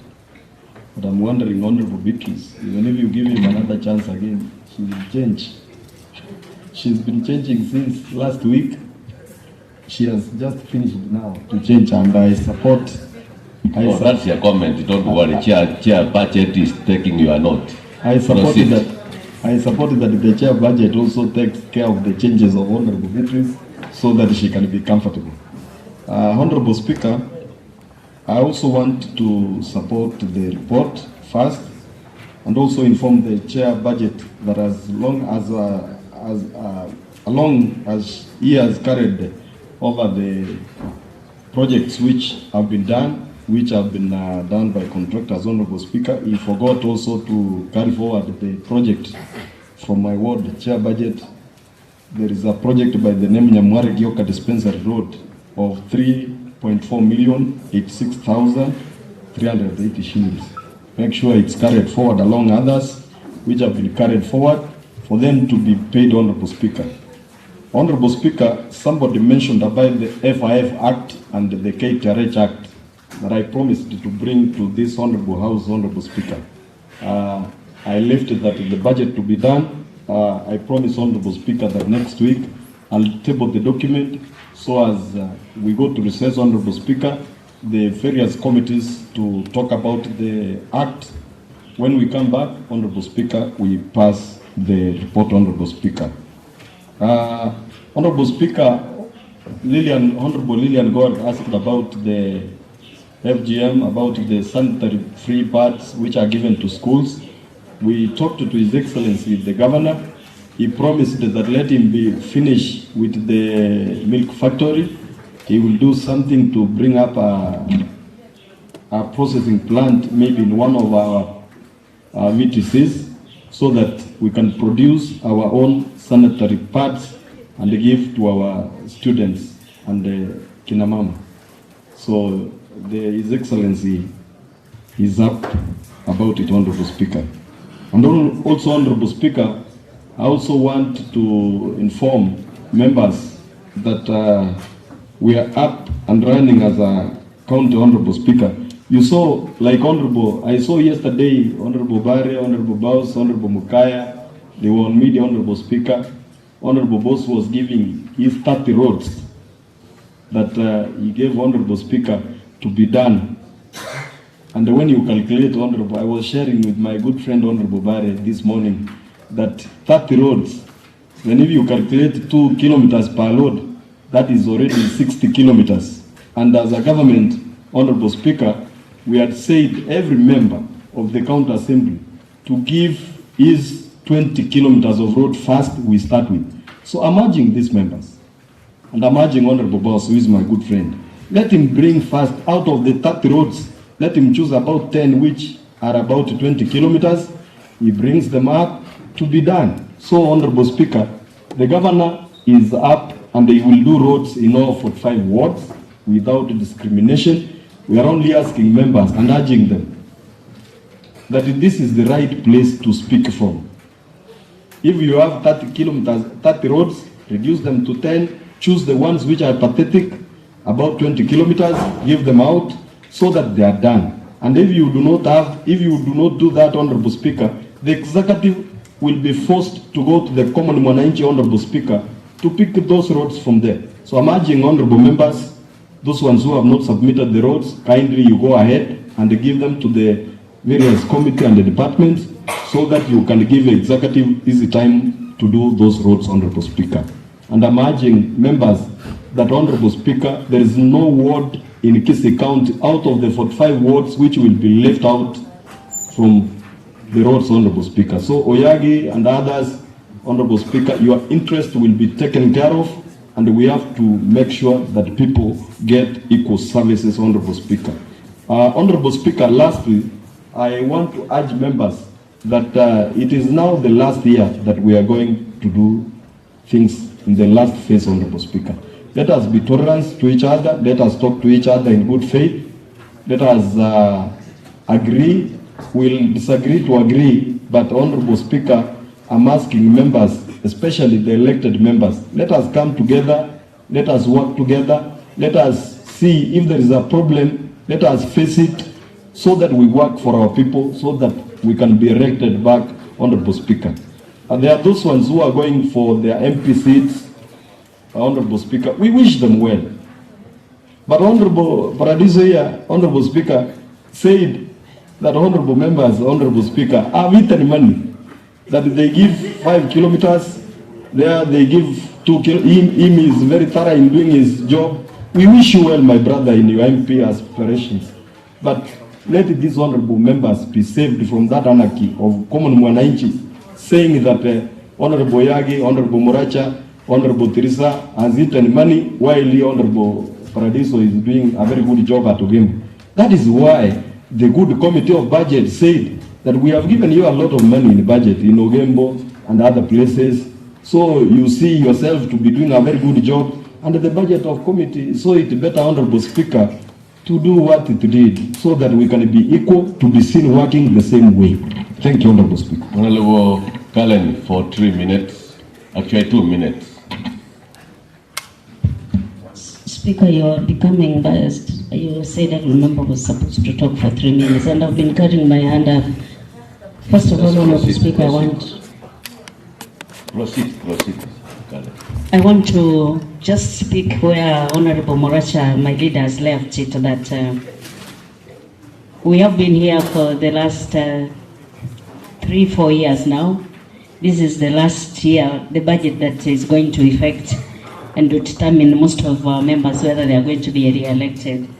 I wish you well, honorable members, and let's use this budget, this financial year properly. Honorable Speaker, I want first of all to start with referring to how do we get our revenue, the source of our revenue. I want to thank the executive for working very well that we have enough resource of local revenue. And this demonstrates that we have quite, the governor or the executive have tried to make sure that whatever that is corrected is taken care of, so that if it goes to the resource basket, but the way we finish by ensuring that the money is spent properly, that is where we need to put our emphasis. Honorable Speaker, my interest is drawn to another source of revenue, and I want to remind the honorable members that as a budget committee, it was a concern that we get money from FROCA. Most of the time, we have said that this money has not been spent. I want to ask, because there are so many things that are happening now about our climate change, that this FROCA money, kindly, if the executive can be told to use it, instead it's going to other counties. My plea will be that let us make use of this money when it is here. Finally, Honorable Speaker, public participation is enshrined in the Constitution. And when we talk about public participation, that is a very important component, even in the county. And when you look at the allocation in public participation, Honorable Speaker, we have had issues when we were going for our public participation as a committee. In Keumbu specifically, we couldn't find people to talk to because the executive had gone there and they had promised that they were going to give them 500 shillings as a transport reimbursement. So the following day, the following week, when our committee members, we were going for their participation, Honorable Speaker, there were no. And when I look at that budget, when I look at the budget, we have not provided for the public participation. Honorable Speaker, my own chair budget, I would want to plea that it is important. This is provided for in the Constitution. This is part of a very important agenda in the county, because when we allow our people to decide on what priorities we have from where we come from, it is very important. And when we find that they are not there to give their view, then we are kept wondering, who are we, what are our priorities? So I want to plea necessary if a small allocation can be given in public participation, so that members, this becomes part and process, so that the people of the county can own the process. Thank you, Honorable Speaker. Richmond, 1 minute. Thank you, Honorable Speaker, for also giving me this opportunity so that I can give my input in the report. Honorable Speaker, from the onset, I stand to support the report, being a member of the Budget Committee. From members who are at the gallery, I'm Richmond Manani, the MCA Bogeka Ward, which is in Kisii Church South constituency. Honorable Speaker, I think Honorable Chair, budget, I made some amendments in my project. There is one hospital, I removed 2 million. And the 2 million, I took it to another hospital. So, Chair Budget, kindly capture that in your report. Honorable Speaker, if you allow me to talk about this report, Like you see, where we have water, my good friend Honorable Mbachi stating that people raise the taps, Honorable Speaker.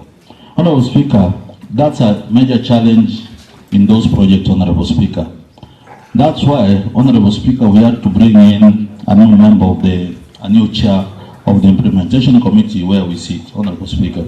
Honorable Speaker, the chair implementation, Honorable Monyenye, I think we are going to work with him so that we can have our committee active.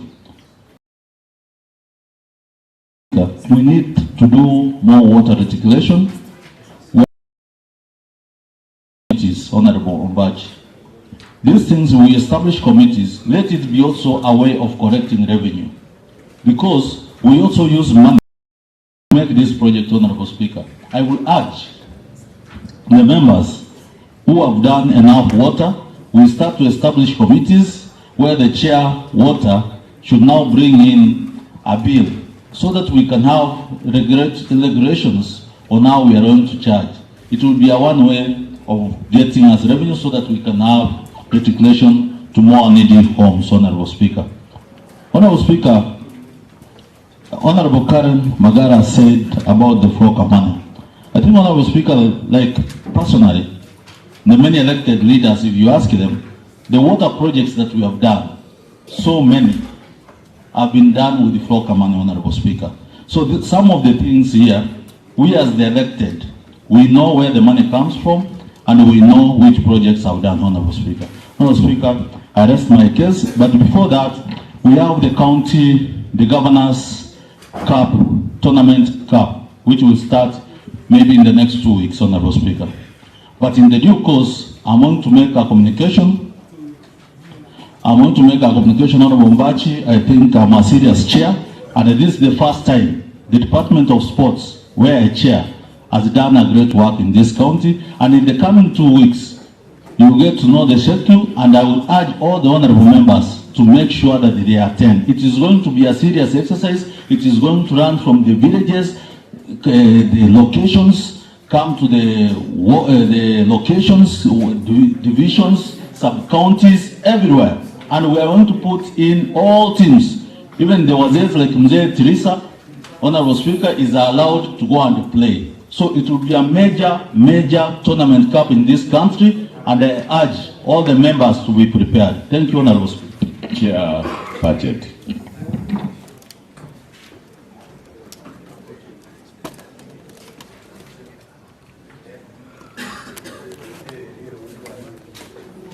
What is happening? Yeah, that one is.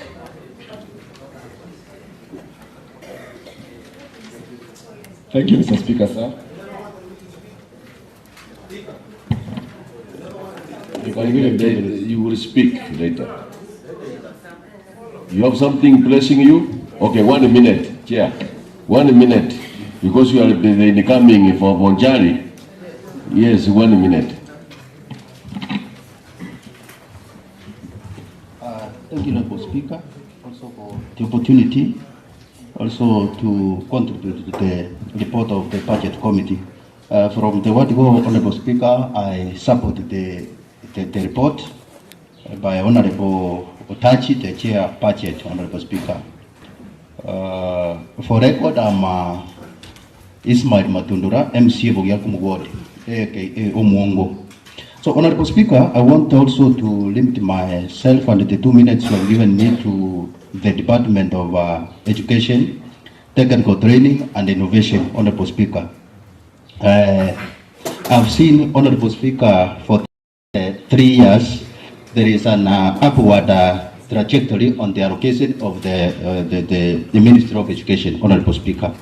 And out there, Honorable Speaker, there is an impact. We have given the deserving students also an opportunity also to remain in school. One plea I want to make to the executive, Honorable Speaker, and this is the request from the public, that Honorable Speaker, especially to the bursary fund, 2024-2025, the Kisii County government allocated 225 million as a bursary fund, Honorable Speaker, which was given to high school students and the technical institutions, local technical institutions, Honorable Speaker. This financial year 2025-2026, the fund increased to 315 million, Honorable Speaker, where the beneficiaries each got 5 million, Honorable Speaker. So that was 7 million per ward, Honorable Speaker. The request is that our electorates are asking, Honorable Speaker, and we are their representative, is that we ask the government to allow also this benefit to reach the technical, local technical institution, Honorable Speaker. So because these institutions are under the county governments, and this time they were left out, Honorable Speaker. Honorable Speaker, number two, I also want to address His Excellency, the President of the Republic of Kenya, Honorable Ruto, Honorable Ruto. And I'm asking that he lives to his promise of releasing all the default functions, Honorable Speaker, to the counties. Counties now are up to the task. They have got the capacity, Honorable Speaker, to run those departments, Honorable Speaker. Honorable Speaker, I'm happy to note that Honorable, protect me, Honorable Speaker, from the Amos. Order. And the senior member from Morenda. Thank you, Honorable Speaker. I'm saying I'm happy to note that essential services, Honorable Speaker, have been allocated quite a good money. That is medical services, education, and the social services, Honorable Speaker, including water. They have taken it at 6% of the total development fund, Honorable Speaker. Mr. Speaker, I know that if the national government fully releases the services that ought to be taken care of the counties, our people will not miss these services, Honorable Speaker, especially medical services, water, and education, Honorable Speaker, among others. Honorable Speaker, in the Department of Education, I've said that the money that I said 315 is for the bursary, but the total allocation was 678 million, which also I asked the executive to consider also allocating some of these funds to technical institutions to improve their infrastructure, and also to employ, Honorable Speaker, the tutors that train our students, Honorable Speaker, how to there. Finally, Honorable Speaker, through your permission, I want also to give my opinion to the rumors out there. And since I was talking about education, I know that the Honorable Speaker, there is this issue of our schools banning, Honorable Speaker, and there is rumor that, and it has come from the ministry, would that the PS was reserved, taken to other department, Honorable Speaker, that our students, Honorable Speaker, have got the bad spirit of running schools. Honorable Speaker, that is misleading information. Mr. Speaker, the pure truth is that there is a conflict between the principals and the ministry and the treasury, Honorable Speaker. Let the CS Treasury, the CS Finance, Mr. Mbadi, together with the Honorable CS Ogamba, release capitation money, and the planning of schools will stop, Honorable Speaker. Our children, Mr. Speaker, are the sober, they are young children, they don't know about what the ministry have got, what the ministry has, and the government, Honorable Speaker. So the problem is between the head teachers and the government. Honorable Speaker, when the ministry will release those funds, the banning of schools will cease, and we want our children back to school, Honorable Speaker. Because parents out there have paid to the last pen of term 2 school fees, Honorable Speaker. We are parents, and we are asking Mr. Gamba not to sleep on chop and Mbadi. So these other stories, let them stop them and make sure our children are back to school as from next week. Thank you, Honorable Speaker. Chair budget. Mr.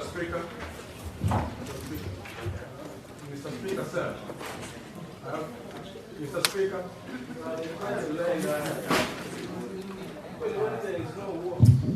Thank you, Mr. Speaker. Proceed. Thank you, Mr. Speaker. Honorable Mutume, your interests were catered for. Don't worry. You are the greatest beneficiary of this budget. Take it easy. Okay, thank you, Mr. Speaker. Mr. Speaker, I would like to respond to issues that have been raised by members. First, Mr. Speaker, Honorable Bagaka raised a concern about the bursaries. And Mr. Speaker, I want to acknowledge that we have money in the budget. When we were doing a supplementary, basically we were doing it to get more funds for the bursary, Mr. Speaker, and we were able to get 600 million. Mr. Speaker, from the look of things, we allocated 7 million per ward. So 7 million times 45, Mr. Speaker, is close to 315. Mr. Speaker, then it means this 600 was to serve this financial year and the next financial year. So we have a deficit of about 30 million, Mr. Speaker, so that we can reach the target. So, Mr. Speaker, as a budget committee, we considered it and factored the 30 million, Mr. Speaker, so that every ward will be getting 7 million. Mr. Speaker, but there is an extra allocation from my side, Mr. Speaker, because I realized, Mr. Speaker, people were fighting in my ward. The numbers were too big. In the first, Mr. Speaker, application, I got about 2,000 applicants, Mr. Speaker. So if I was to allocate 5,000, Mr. Speaker, then it meant I had to look for 10 million without grade 10. So, Mr. Speaker, from my own allocation of 20, I deducted 3 to go for bursaries. Mr. Speaker, the second thing, we have a concern was raised by Honorable Lillian God about training and capacity building. That was a good concern, Mheshimiwa. But Mr. Speaker, you remember when we were doing bursary for the first time, some of these votes were killed, Mr. Speaker, so that we could get money to fund the bursaries. Remember, we began by 3 million, then 5, now we are at 7. So it then means if we have to go back there, then we will not be having a bursary. So, Mheshimiwa, I think you'll have to bear with us. Let those needy cases first benefit. Then the people will enjoy. Once we have an educated community, the community will be okay. Mr. Speaker, I also want to inform members. Honorable Goro, Mr. Speaker, raised a concern about the fights, Mr. Speaker, gender-based violence, Mr. Speaker, and other things, Mr. Speaker. But I want to tell her that all those ones have been captured in culture, Mr. Speaker, and we want to ask the chair to ensure that they are implemented, Mr. Speaker. Mr. Speaker, on the issue of machineries, which has raised a concern across the county, Mr. Speaker, I think, Mr. Speaker, it was a noble idea having the machineries, Mr. Speaker. I want to say that the budget committee, Mr. Speaker, were in the forefront pushing for these machineries, Mr. Speaker. And Mr. Speaker, some of the members who never had faith in these machineries, Mr. Speaker, are now the greatest beneficiaries, Mr. Speaker. And some are even demanding for the machines at their places, which is a good thing, Mr. Speaker. But I want to inform members that we have allocated purchase of Maram at 80 million, fuel at 120 million. So the program will still continue, Mr. Speaker. We've even allocated the money for purchase of spare parts, Mr. Speaker. And Mr. Speaker, I'm sure with this we can be able to do more kilometers, Mr. Speaker, going forward. So we want to hope that by the time we'll be going to the general elections, Mr. Speaker, no single road would be left out. Mr. Speaker, there is also an issue of milk, which is the school feeding program, Mr. Speaker. There is an allocation of 450 million, Mr. Speaker, and we anticipate that we're also going to provide milk to grade 1 and grade 2 learners, Mr. Speaker. Because currently what we're witnessing, Mr. Speaker, is learners are moving from grade 1 to PP2 or PP1, Mr. Speaker, because of the milk. So if they are given that milk, Mr. Speaker, I'm sure they'll learn. So we are going to have an MOU in place to ensure that all those also get milk. Mr. Speaker, Honorable Obare raised an issue about the 2 roads. Mr. Speaker, I want to assure him that the roads will be done. Every road will be done in this county, Mr. Speaker. So don't worry about the roads which we feel might not be forwarded. But I indicated that everything that was not paid and everything that has not been done, Mr. Speaker, has been carried forward. That one we have to be in agreement. Mr. Speaker, on the issue of medical drugs, what came to the Assembly, Mr. Speaker, I want to agree it was at 60 million, Honorable Amos Sonderi. But Mr. Speaker, eventually, after sitting down as a budget committee, Mr. Speaker, we agreed to allocate more resources for purchase of medical drugs, and we have 191, 736, 6055. Mr. Speaker, we have dressing and other non-pharmaceutical medical items at 300 million, laboratory services at 250 million, and nutritional supplements, Mr. Speaker, at 8 million. Then we have purchase of assorted medical equipment, Mr. Speaker, at 150 million. I would also like to inform Honorable Amos that yes, what came to the Assembly was around 225. But Mr. Speaker, after assessing and also realizing that what we had was not sufficient, Mr. Speaker, we are going to purchase ambulances at 100 million, Mr. Speaker. So I want it to be clear and for the sake of the media. Mr. Speaker, Honorable Mbati raised a concern about the exchequer, Mr. Speaker. The exchequer is now standing at 10.7 billion, Mr. Speaker. And this is because we declared all our revenues, Mr. Speaker, so we were given a plus. And on the issue of unspent, which is becoming a concern to every member, Mr. Speaker, I want to agree that it's either we are running a deficit budget, Mr. Speaker, as you said, or poor spending. But we had acknowledged that during the start of this financial year, Mr. Speaker, the national government was pushing counties to use the EGP, Mr. Speaker. Then there was a gated cost, Mr. Speaker, which took some time, Mr. Speaker, to be implemented. So in that, Mr. Speaker, then it meant there was late procurement, Mr. Speaker, and also late payments. But some of the payments which had been carried forward from the last financial year, Mr. Speaker, have been settled, Mr. Speaker. Then there was also an issue of a deficit budget, Mr. Speaker. Mr. Speaker, you know what we are able to collect in terms of revenue, Mr. Speaker, but I want to inform members that we've improved as a county in revenue collections. And because of these issues, Mr. Speaker, maybe going forward, Mr. Speaker, it will call for these honorable members, Mr. Speaker, to sacrifice their projects, Mr. Speaker, because I trade on paying some of these projects.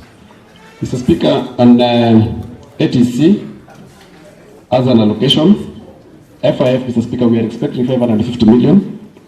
For the first time, Mr. Speaker, we'll be having a liquor fund, Mr. Speaker, which is 50 million, because normally it has been spent at source, and then Quasco at 500 million. Mr. Speaker, KTRH will be declaring 1.3 billion shillings, Mr. Speaker. Then Mheshimiwa Ombachi also raised a concern about management of boreholes. I think that concern should be addressed by the Chair of Water. But Mr. Speaker, because it is in public domain that there are so many water projects in Monyero Ward, Mr. Speaker. And I want to tell you that vandalism is inevitable. There are people who are just out there to vandalize. There are some, Mr. Speaker, who think that the tap has copper, has some element of copper. So they believe that once you put the tap, after it has taken some water, it creates copper. So they come to remove, go and boil to see whether they can get copper, Mr. Speaker. So I want to inform members that much as you can even have the committees, they will still vandalize. So the best way, Mr. Speaker, is to go for the plastic taps, Mr. Speaker, which are even cheaper. Then the issue of having a management committee, there is no project, Mr. Speaker, which can be done without a committee. So it is upon us, Mr. Speaker, to go and talk to those committees, Mr. Speaker, to be really serious on what they are supposed to be doing. Then, Mr. Speaker, there was also a concern. When I was speaking with the Chief Officer, Mr. Speaker, Water, he said the other counties which have prospered in management of water, but what they've done, Mr. Speaker, is to establish an own water company, Mr. Speaker, a local water company, Mr. Speaker, which can even have affordable rates, Mr. Speaker, so that at least now these people, we can have a manager, we can employ our people, then water can be managed, Mr. Speaker. They can even come and articulate to your place. Then, Mr. Speaker, I think that will be okay. If we leave it as it is, Mr. Speaker, there are people who believe they cannot even afford to have that water pipe to their homes. So they believe in going to that water point to fetch water. So I think the best that we can do going forward is to ensure we have those local water companies. Then I think I've answered the issue of medical and how the allocation was made. Then the allocation for the Kisii County Assembly, Mr. Speaker, members have said in future we need to allocate resources, Mr. Speaker. So, Mr. Speaker, you know these resources come from the executive, and going forward in the forward budget, Mr. Speaker, we'll engage the executive, Mr. Speaker, to ensure that we get funds maybe for the construction of our new assembly chambers and other things, Mr. Speaker. So that is a very serious concern, and we will address it going forward. Honorable Gugu, Mr. Speaker, has indicated about projects that have not been carried forward, but I have assured members that all the projects have not been paid, all the projects have been done, or not even procured, Mr. Speaker. All of them have been carried forward. That's why we have the figure 6.3. Then on the issue of a project which was removed erroneously in the financial year 2024-2025 from the Department of Culture, Honorable Gugu, we are going to consult the department, because maybe the contractor was paid and you are not aware. We see if he was paid, then we don't need to have it back. But if it was not paid, then we can consider it, Honorable Gugu. There was an issue of public participation, especially in Obachoge Church. I think we've addressed it, Mr. Speaker. And we understand that the Assembly, Mr. Speaker, does not have enough resources. So the best that we can do is maybe to liaise with the executive, Mr. Speaker, and see whether we can get a few funds to facilitate that program. But, Mr. Speaker, if both cannot be able to happen, then, Mr. Speaker, I'll call upon members, Mr. Speaker, to facilitate this process from their own pocket, just like the Budget Committee did, Mr. Speaker. The Speaker indicated here that these members of the Budget Committee, Mr. Speaker, went out there, paid for chairs, paid for halls, and even, Mr. Speaker, reimbursed some of the members from their own pockets, Mr. Speaker. So I think it is a calling to be a member of that committee, Mr. Speaker, and I can urge all members, Mr. Speaker, to also copy the same. Mr. Speaker, there is an issue that Honorable Mondari has raised about Ogembo, and he has said that there was 17 million in Ogembo, Mr. Speaker, which is not appearing again. But I want to inform Honorable Mondari that we have also put the same money for Ogembo Hospital, Mr. Speaker. That is 14.7146873. Mr. Speaker, also an equipping of 15 million. This 14 is for completion. That is, Mr. Speaker, around 29. Mr. Speaker, Ogembo is not only in Ogembo, the municipality is big. There is a market called Dorogari, Mr. Speaker, which has an allocation of 10 million, Mr. Speaker. Sameta Mukorora, Mr. Speaker, also got 10 million. Wasoti Sengera has a stadium which got 5 million. Mr. Speaker, so eventually, Mr. Speaker, ultimately, Ogembo has a more allocation than the 17 million that is not seen in the budget, because that could be around 50 million. Because Wasoti Sengera is also within Ogembo. So there was an issue of purchase of a water pump for Honorable Sonderi. That one we are going to consider. Then the Kenyanya, where Honorable Sonderi is asking, there was a proposal, Mr. Speaker. It is not fair I say it before it happens, but because he has insisted, Mr. Speaker, the governor spoke with the people of Safaricom, Mr. Speaker, and they are funding Kenyanya Hospital at a tune of 74 million, Mr. Speaker. So I think your interests have been catered for. Then, Mr. Speaker, we have an issue of Danida. Danida is coming to an end. But if you look at the budget, we have another one called BREHS, which is 77 million, Mr. Speaker. I think it's coming to do what Danida has been doing. The Honorable Karen has raised a concern about Floka. Floka, Mr. Speaker, has done a tremendous job in this county, and also the country at large, Mr. Speaker. Mr. Speaker, it's also unfortunate that a member of this county assembly, Mr. Speaker, at some point wrote a letter to World Bank, Mr. Speaker, requesting World Bank to stop funding Kisii County. But, Mr. Speaker, this money is when they come, they help our people. We all tend to benefit. And according to an assessment which was done for Kisii County, Mr. Speaker, regarding the issues of Floka, Mr. Speaker, and their expenditure, Mr. Speaker, we were leading at 97%. That is why we're expecting to get more funds from Floka. It's the same Floka, Mr. Speaker, as I indicated, which has done water projects in, there's another one called Itangi, there's another water project in Atibeno, there are a few in Masige West, Mr. Speaker. Mr. Speaker, Floka is also doing bakeries across our county, Mr. Speaker, and also, Mr. Speaker, the milk factory, Mr. Speaker, is being done by Floka. So, Mr. Speaker, the issue of somebody saying that the money is not spent well, Mr. Speaker, is neither not there. And because of our prudent, Mr. Speaker, spending, we are able to attract more funding. Then, Mr. Speaker, on the issue of KTRH, as I indicated, we have equipping of the Mother and Child Hospital, which has been lying idle, Mr. Speaker, of a tune of 200. Then we have capital transfer to 300 million. Mr. Speaker, we also have some level 4s which have benefited from this budget. One is Ivacho, which got 10 million. Mosocho level 4, Mr. Speaker, which will be fenced at 10 million. Nyaborova, Mr. Speaker. Nyaborova is in Sensi Ward, Mr. Speaker. When the governor was attending a funeral of the late mother to the MCM, Mr. Speaker, people requested for that facility. So the governor has given them 3 million. Then Nyamasi Level 4, Mr. Speaker, has 50 million. Mr. Speaker, the issue of the governor's cup that Honorable Richmond was raising, the governor's tournament is there. It is beginning on 28th of this month, Mr. Speaker, and we have a budget of 50 million, Mr. Speaker, for the same. Mr. Speaker, I think I've responded to the concerns that have been raised, and there is a proposal here from Honorable Birongo Shem, where he's indicating that we change a classroom at Kenate Primary to Mbahuri Primary, Mr. Speaker. He has said that Kenate does not exist. That one, Mr. Speaker, can be fixed. Mr. Speaker, Honorable Beatrice has raised issues. Mr. Speaker, I gave her enough time to make her changes, Mr. Speaker. Even when we came here in the morning, I told them, ensure you make your changes, Mr. Speaker. So, Mr. Speaker, I can ask her to hold down her changes until we do a supplementary, Mr. Speaker, because she's becoming too much, Mr. Speaker. Mr. Speaker, I want to rest my case and request the members, Mr. Speaker, and thank the members for supporting this report, because everybody who has stood has supported this report. Mr. Speaker, Honorable, for the sake of the answer, Mr. Speaker, Honorable Moracha, the majority leader, has a road which was done but has not been carried forward. Bodi Nyamware, Yoga Dispensary Road, which is at 3.486380 million, Mr. Speaker, and I want to assure him, since he's the leader of majority, Mr. Speaker, we have to consider him. Thank you, Mr. Speaker, and I rest my case. 1 minute to my good friend Masigesti.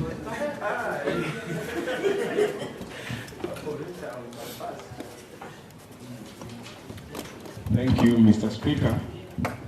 I had given up, but I think that is how God works. When you are already given up, He comes through your way. Thank you, Mr. Speaker. I want to commend the work done by Mheshimiwa Nyororo, Peter Utachi, and his team. I think I'm one of the newest members in that committee, and I sat maybe twice or thrice in budget preparation. Mr. Speaker, I want to commend the work that the executive has done, especially in implementing our budget that is coming to an end today. I specifically will speak from my ward, Masige East. A lot of work has been done, Mr. Speaker, for the last 1 year. Implementation status at 85% of the budget that is ending today. And the other works are ongoing, Mr. Speaker. That is the best gift we can give to our electorates as their leaders, Mr. Speaker. But also I want to point out, Mr. Speaker, that we still have challenges. As counties, as the government of Kisii, we still have a lot of challenges, especially in terms of implementation. Mr. Speaker, to note, where we come from, we have the biggest sub-county hospital called Nyamache, which personally, Masige East, Par Central, Masige West, and the people from Nyacheki and Bogetauri will share.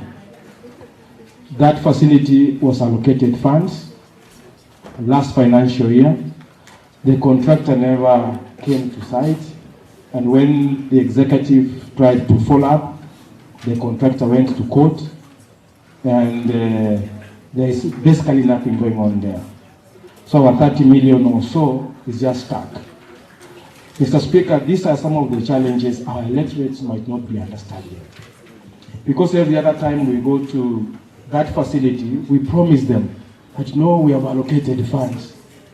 But month in, month out, they don't see anything on the ground. Now, again, in this financial year, the gracious executive has again extended some good 50 million to the same facility, which is a very good gesture, Mr. Speaker. The issue of implementation still is a thorn in our flesh, Mr. Speaker. And I appeal to the procurement and the executive, when they're vetting contractors who qualify for these jobs, Mr. Speaker, I appeal that they give those who are competent who have got liquidity so that we can get value for money within the real time and the life of the contract, Mr. Speaker. The issue was raised here about vandalism of our properties or county properties.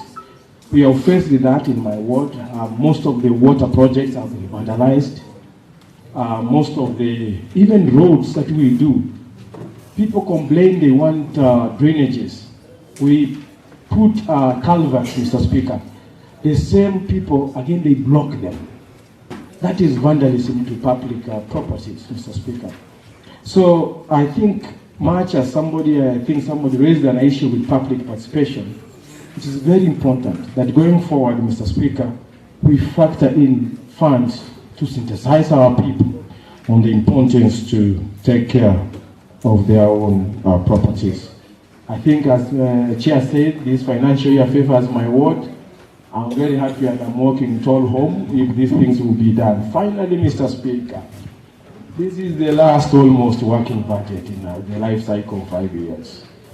I hope that God will be so gracious again that we meet here in 2027, same time, to continue serving God. I thank you. God bless. Thank you. Honourable members, I now put the question that this House adopts the report of the Budget and Appropriation Committee on the Kisii County Budget Estimates for the financial year 2026-2027, tabled on Tuesday, 16 June 2026, in the morning sitting. As many of the same opinion say aye, aye. As many of the contrary opinion say nay, the aye agreed. Next order.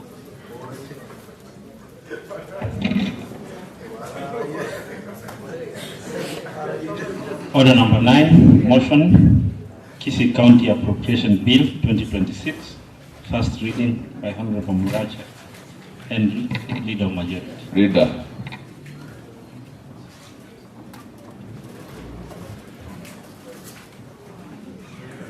Thank you, Honorable Speaker. I stand that the Kisii County Appropriation Bill 2026 be read a first time.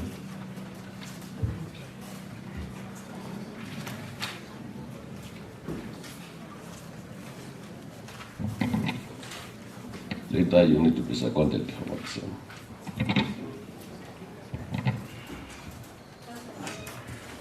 Yeah.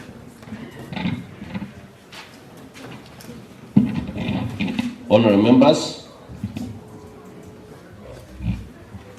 I now propose that pursuant to the provisions of Standing Order number 118, this House resolves that the Kisii County Appropriation Bill 2026 be taken through the second and the third reading in the same sitting. The clerk.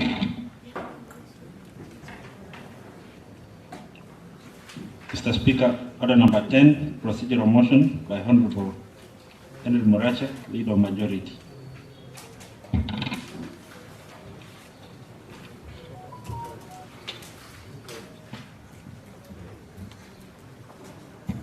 Leader,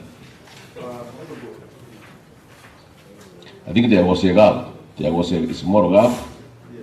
There was a small gap. Honourable members, I think it was after reading the Kisii Appropriation Bill, we were to go to the procedural motion. I think I was ahead of time. I don't know whether I was angry or what. But nevertheless, we can proceed. Having said that, we can proceed. Thank you, Honorable Speaker. Honorable Speaker, pursuant to the provisions of Standing Order number 118, this House resolves to that the Kisii County Appropriation Bill 2026 be taken through the second and third reading in the same sitting. I ask Honorable Mbachi, the Leader of Minority, to second. Leader. Thank you, Mr. Speaker. Standing Order number 1118 was put there for logic that issues to do with money. It's not for any other, that you can be able to concise and be able to pass. So, Mr. Speaker, I want to second and urge the honourable members that we expedite this process so that we are able to do other engagements. So, Mr. Speaker, I second. Thank you. Honourable members, you can see my age is equivalent to the age of the little minority, and sometimes sitting too much. One can get tired. So don't worry, I will repeat, honourable members, that I propose that pursuant to the provision of Standing Order 118, this House resolve that the Kisii County Appropriation Bill 2026 be taken through the second and the third reading in the same sitting. Now the clerk, you can proceed.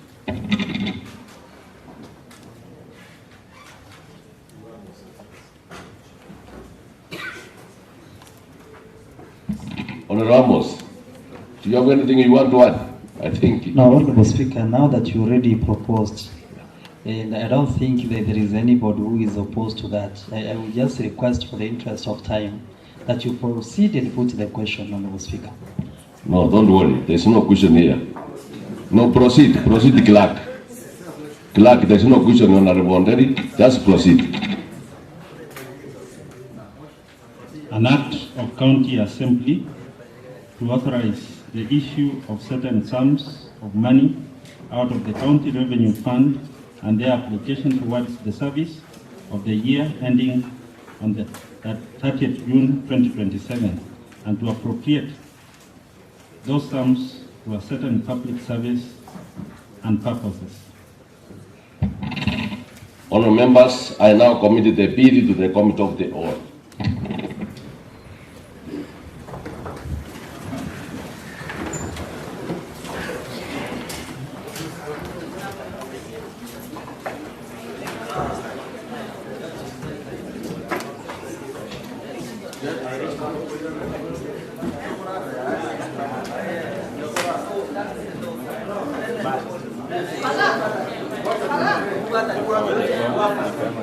Now then,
around 10, actually 8 minutes to 12. So we will be, the house rules are a bit flexible in the committee of the whole. So we want us to take the shortest time possible.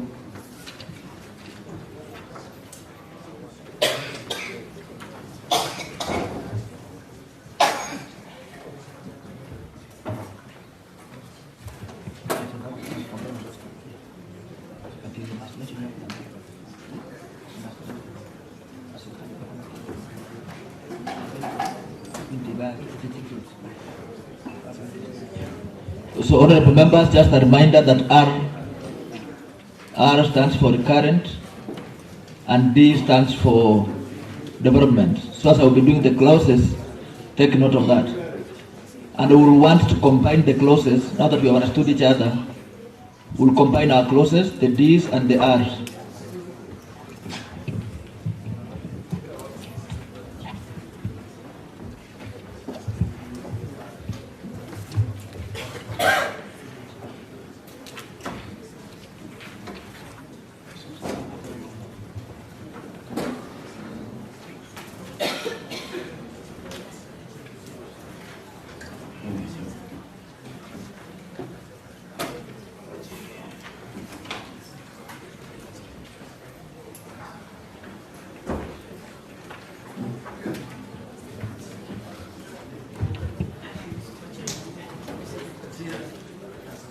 Vote R101, 2, vote R114.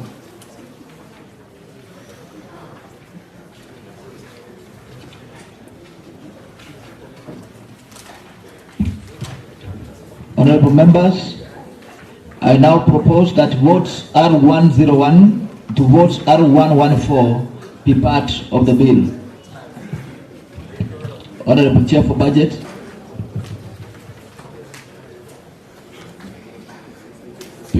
Thank you, Mr. Speaker, sir. On the issue of assembly, there was a concern of the last figure of 225 instead of 55. So I'm requesting honorable members that we pass with amendments all the current votes.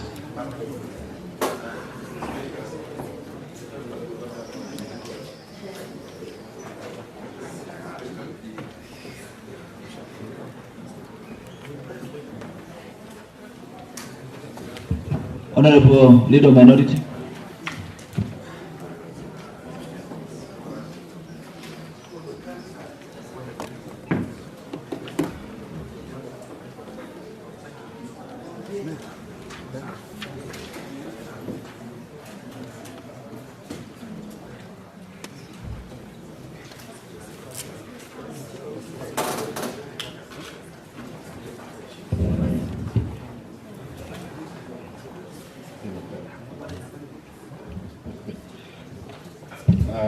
Thank you, the chair of the committee of the whole house.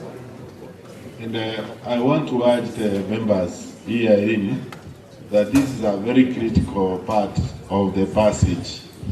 This is the legislative part. That's exactly what we are here. This is the bill that we are supposed to pass. So I want to urge the other members, those who are moving around, to settle down so that they're able to concentrate and understand what is going on, Mr. Speaker. There's a lot of movement around, and Mr. Speaker, we need to quiet the House. Mr. Speaker, I want to comment on that first vote, Mr. Speaker, the R101. Mr. Speaker, that is the one that is taking care of the county assembly. Mr. Speaker, as we were seated as a budget committee, we raised a lot of concerns, and those concerns, Mr. Speaker, are not answered. And the chair may need to find time so that we can sit and understand how we are going to bring this forward. Mr. Speaker, you understand that we had a General Assembly that was addressed by His Excellency the President of the Republic of Kenya, and there are pronouncements that were made, Mr. Speaker. So the question that the honourable members here want to understand, are those pronouncements included in this vote, Mr. Speaker?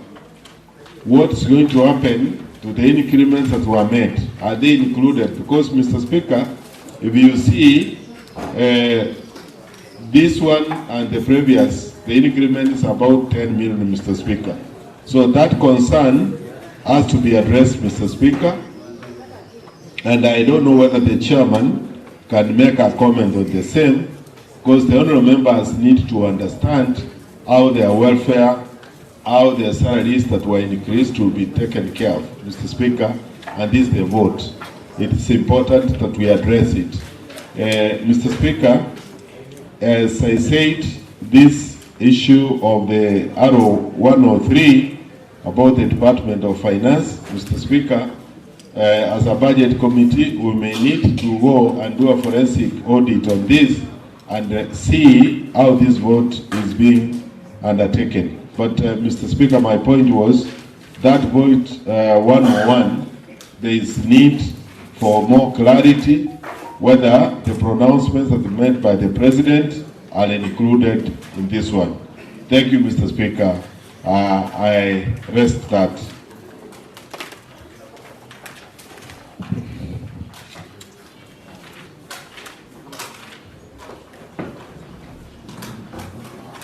Thank you, Mr. Speaker. Mr. Speaker, Honorable Mbachi is a ranking member of this House, Mr. Speaker, and I want to inform him that what the President pronounced has not been captured on paper. Until when SRC will provide a detail, Mr. Speaker, is when you can be able to implement the new changes, Mr. Speaker, and the increments in salary. But I indicated that the Assembly has captured the increments in arrears, I think, since 2024, Mr. Speaker, and they are amounting to 22 million. And Mr. Speaker, I said that the increase that we got as an Assembly was 9 million, which was not even sufficient. So we had to look on how to survive with that amount. We did our part. There are some folks that were killed, so that at least this money can be gotten, Mr. Speaker, to pay salaries. But I want to also say that I've seen Honorable Mbachi supporting the amendment, so I'm requesting that we pass with the amendment, and in case we might get extra cara ceilings or the final copy, Mr. Speaker, we still have time, we can do a supplementary going forward. So, Mr. Speaker, I want to say that we pass all these recurring reports from R101 to R114 with amendments.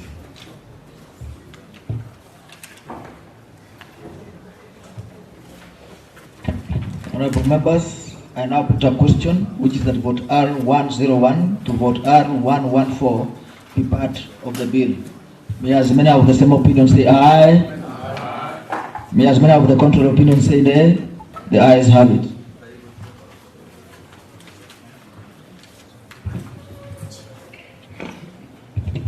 Vote D101 to vote D114. Honorable members, I now propose that the vote D101 to vote D114 be part of the bill. Honorable members, having Honorable Nderi. Honorable Nderi.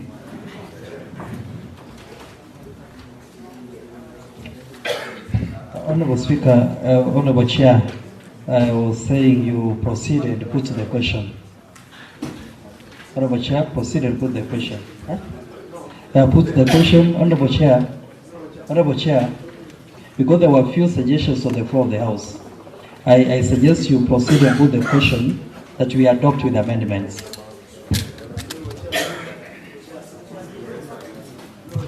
Honorable members, I now put a question, which is that vote D101 to vote D114 be passed with amendments. May as many of the same opinion say aye. Aye. May as many of the contrary opinion say nay. The ayes have it. Clause 2. Honorable members, I now propose that clause 2 be part of the bill. Honorable members, having seen no hand, I now put a question, which is that clause 2 be part of the bill. May as many of the same opinion say aye. May as many of the contrary opinion say nay. The ayes have it. The title of the bill. Honorable members, I now propose that the title of the bill be the title of the bill. Honorable members, having seen no hand, I now put a question, which is that the title of the bill be the title of the bill. May as many of the same opinion say aye. May as many of the contrary opinion say nay. The ayes have it. Clause 1. Honorable members, I now propose that clause 1 be part of the bill. Honorable members, having seen no hand, I now put a question, which is that clause 1 be part of the bill. May as many of the same opinion say aye. May as many of the contrary opinion say nay. The ayes have it.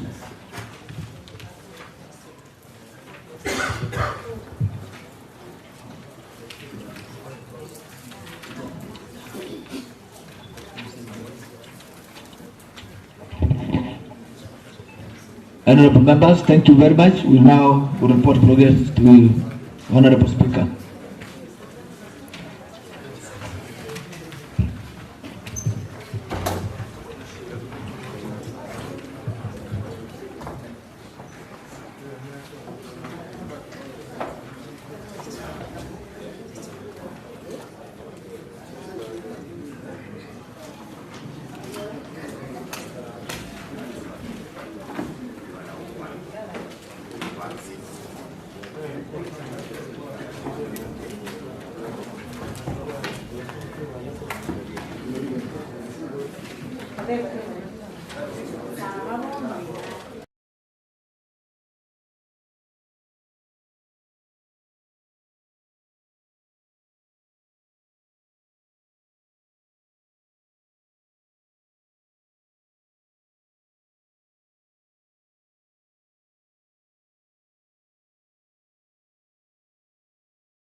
Members, get seated.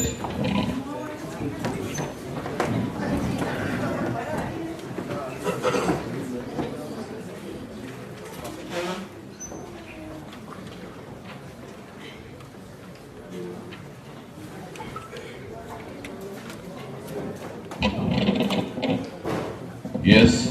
Point of order, Honorable Speaker. Yes.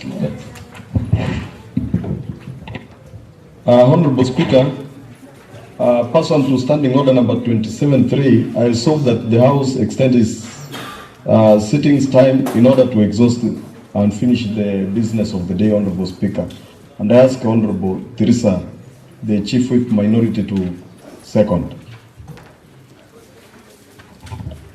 Thank you, Mr. Speaker. Because of the urgency and the importance of the bill, I second that we extend.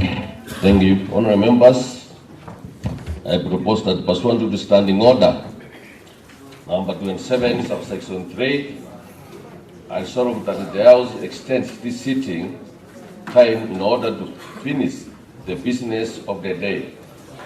I know this is a procedural motion. I don't want the way of discussing. Honourable members, I now put the question that pursuant to the standing order number 27, subsection 3, I resolve that the House extends this sitting time in order to finish this business of the day. As men of the same opinion say aye. Aye. As men of the contrary opinion say nay. The aye have it. Honourable members, having finished that exercise, I now ask the chairperson of the Committee of the Whole to report progress to the House.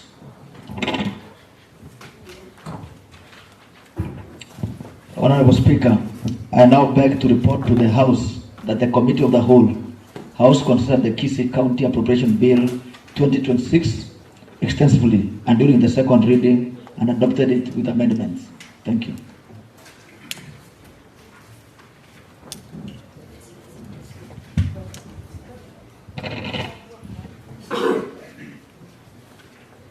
Honourable members, I now put a question that the House too agree with the committee in the said report. As men of the same opinion say aye. Aye. As men of the contrary opinion say nay. The aye have it. Next order.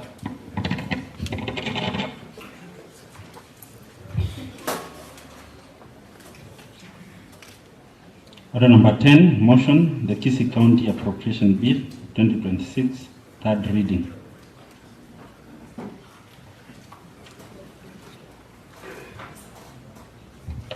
The chair. Chair, you are embarking on a...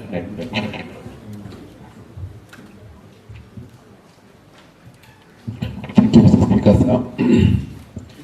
I now move that the Kisii County Appropriation Bill be moved for the third time, and I request Honorable Thomas Mbale to second. Thank you, Honorable Speaker. I second. Honourable members, I now propose that the Kisii County Appropriation Bill 2026 be now read a third time.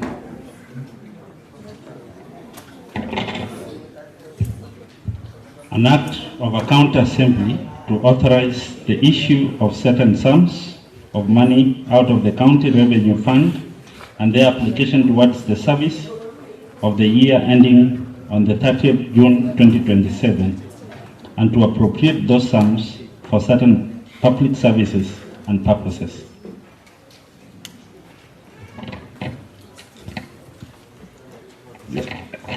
Anybody want to comment? Honourable members, I now put a question that the Kisii County Appropriation Bill 2026 be now read at that time. As men of the same opinion say aye. Aye. As men of the contrary opinion say nay. The aye have it. With the majority, you can say answer in. You can say answer in the Minister for Finance, accompanied by the budget. And you can bring the minister. And of course, Buhari, Chenda, you want to bring the minister.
Feel most welcome. This is your time that you are going now to give us a summary of your budget to this honorable house. Leader, Sergeant Adamu, where is water for the minister? Or you have donated? Yes. That's a good gesture for you. Majority whip. Wasiri, just take 1 minute to prepare yourself so that I can give you time to start.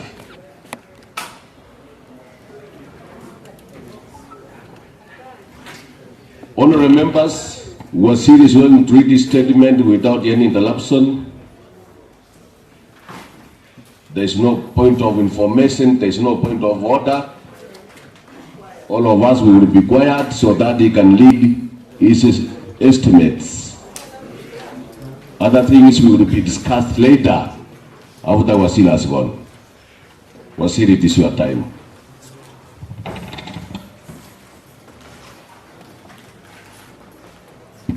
Then you can open that mic for him.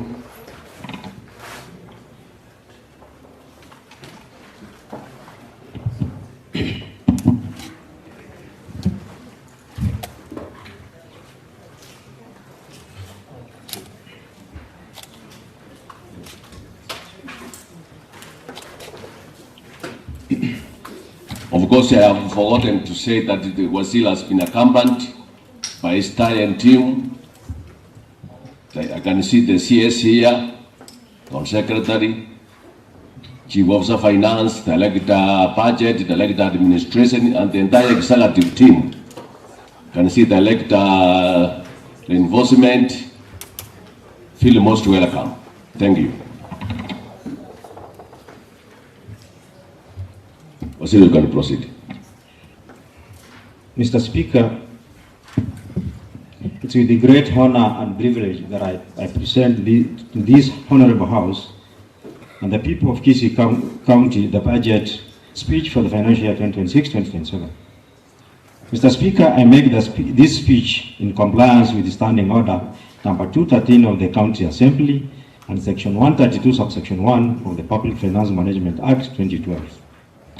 The budget contains a statement of the estimated local revenues, grants, all other revenues, and as well as details of the county government's proposal on how the available resources will be utilized. Mr. Speaker, these legal provisions give live binding constitutional requirements of good governance, which His Excellency the Governor and certainly the county treasury remains fully committed to.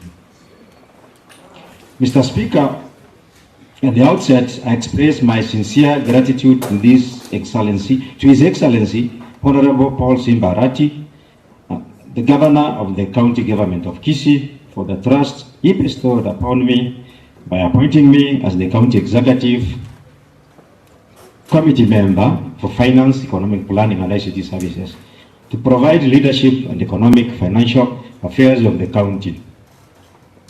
Mr. Speaker, I remain mindful of the aspirations and high expectations of the people of Kisii as I serve this office.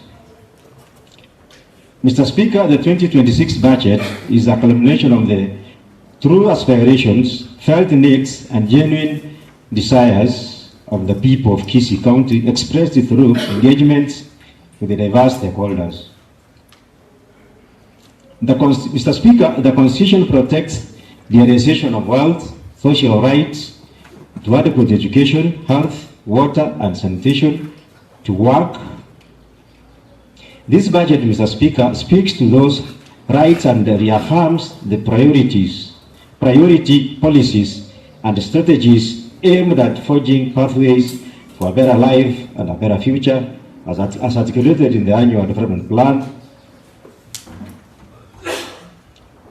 Mr. Speaker, this is the fourth budget that the new administration is presenting to this honorable house since coming into office just 4 years ago. our administration has achieved excellent progress in changing the social and economic landscape of the county.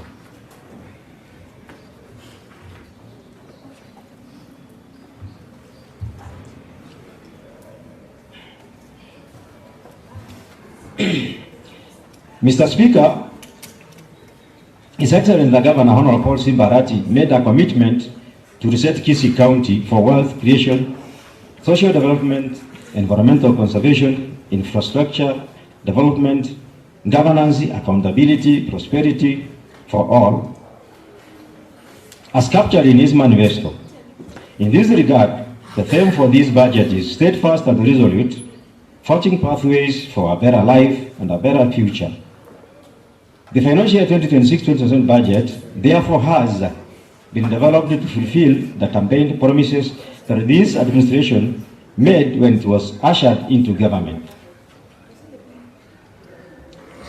Mr. Speaker, to make this budget responsive and aligned to the aspirations of the people of Kisii, as outlined in the CIDP 2023-2027 and the ADP 2026-2027 implementation plan, my department consulted extensively with various stakeholders who made valuable contributions, some of which have been incorporated into this budget, while others will form part of the future budget process.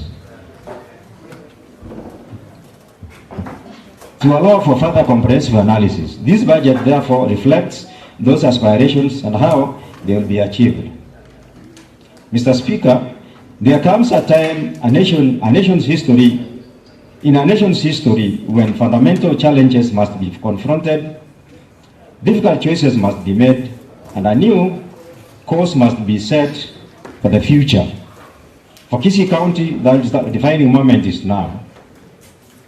Mr. Speaker, the budget has been anchored on strict fiscal consolidation policy. As the on-source revenue mobilization strategy will be implemented, the financial year will also see some program reforms and aimed at containing costs more sustainably. All this, Mr. Speaker, is a way of accelerating our implementation towards wealth creation, job creation, and sustainable development for a better life and a better future. Mr. Speaker, my address this afternoon is structured in 7 parts. Part 1 covers introduction. Part 2 provides physical framework for the financial year 2026-2027. A budget. Part 3 provides the theme for the budget. Part 4 provides the budget estimates for financial year 2026-2027. And Part 5 provides the spending priorities. Part 6 provides proposed revenue-raising measures, while Part 7 is the conclusion. Mr. Speaker, the county government fiscal policy for financial year 2026-2027 and the medium term will be anchored on fiscal consultation, which aims at strengthening revenues mobilization, rationalization, non-essential expenditure, and improving the efficiency and transparency of the public spending. The county government will deepen revenue policy and administration reforms to expand the revenue base, minimize revenue expenditures, enhance compliance, and leverage technology to modernize revenue process.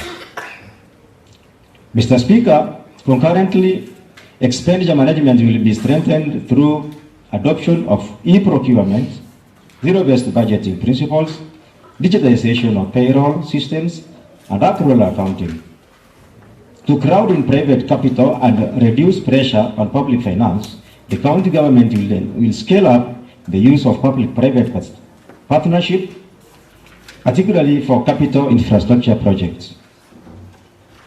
On-source revenue mobilization. Mr. Speaker, this financial year 2026-2027 budget will ensure the growth of OSR as part of the county government's efforts on the observance of the fiscal responsibility principle envisioned in our public finance management.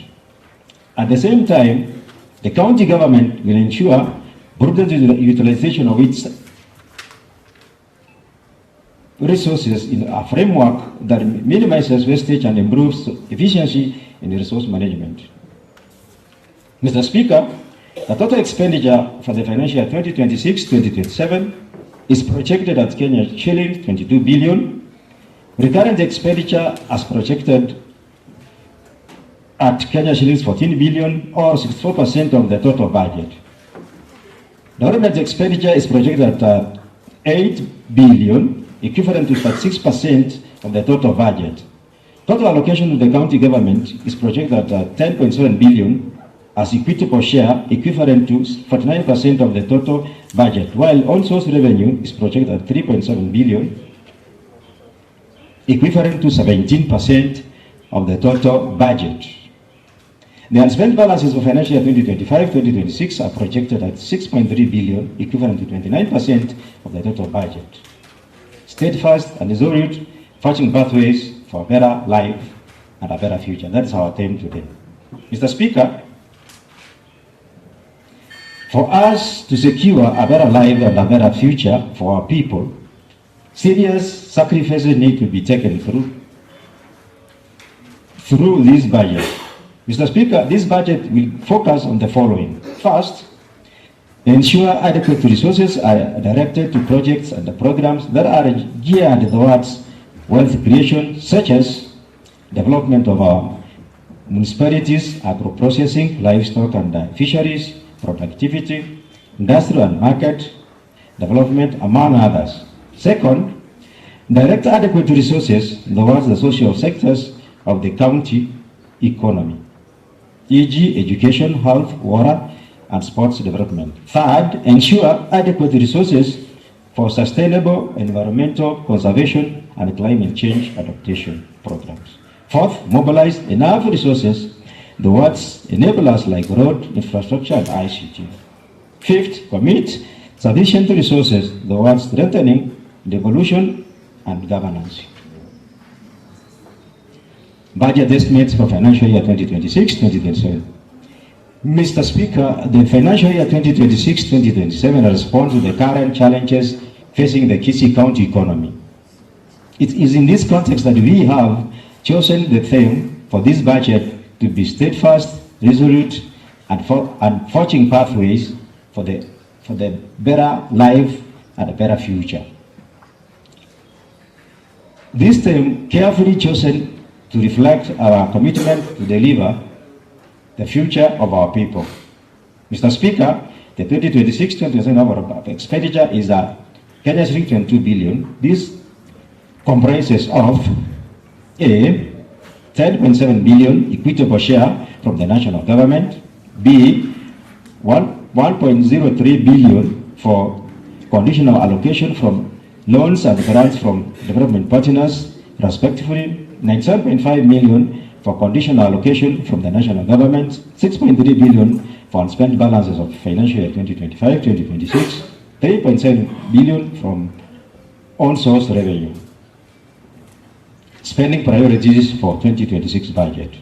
Mr. Speaker, the financial year 2026-2027 resource allocation is strategically guided by the ADP 2026-2027 and the CDP 2023-2027, prioritizing high-impact interventions identified through public participation. Budgetary focus remained anchored in the 5 key pillars: wealth creation, social development, infrastructure, and ICT, environmental conservation, and governance. A, at wealth creation. Mr. Speaker, the county government will ensure support for the manufacturing sector, micro, small, and medium enterprise for productivity and wealth creation. This initiative will address the bottlenecks impeding the growth of manufacturing and competitiveness of the manufacturing sector in the county, while providing affordable credit to traders. Towards this end, I propose the following allocations: Kenya shillings 252.4 million for market development, 32.9 million for border sheds.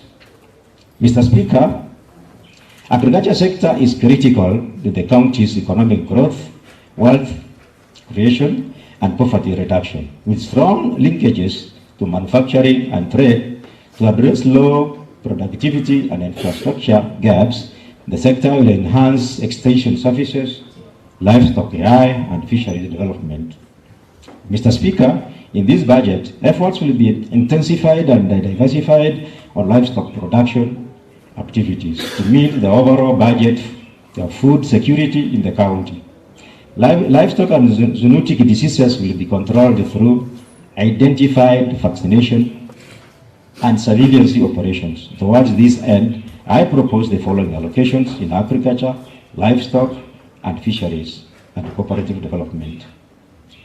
433 million for equipment of milk plant, 200 million for extension services, 163.2 million for ATC infrastructure development, 155 million for national agriculture value chain and the production, and 72.7 million for crop development. Social development. Mr. Speaker, the current administration believes in the power of education to change lives and shape futures. The education sector, through this budget, aims to enhance access to quality education and skills development, with priorities in the construction and completion of ECD classrooms and equipping vocational training centers. Mr. Speaker, the honorable members may recall this year the county government launched the school feeding program for our ECDE learners across the county. The program aims at combating malnutrition, boost enrollment, and improvement of academic retention. Towards this end, I propose the following allocation in the sector: 578.4 million for ECD infrastructure, for 50 million for school feeding program, 115.3 million for completion of hostels and workshops in VTCs. Mr. Speaker, the health sector is key in the provision of equitable and affordable healthcare services. This calls for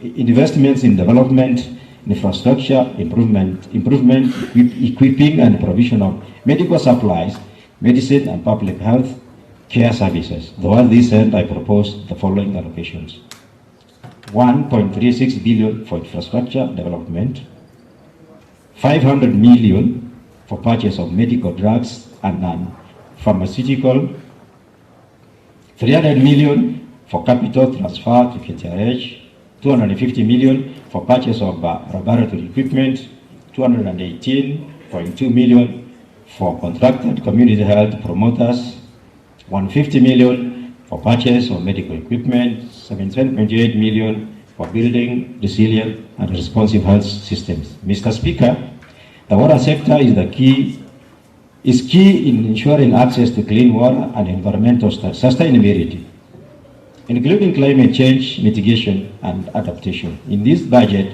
investment will focus on construction of water schemes, springs, drilling of boreholes, and environmental protection. Towards this end, I propose the following allocations: 1.04 billion for water and sanitation services,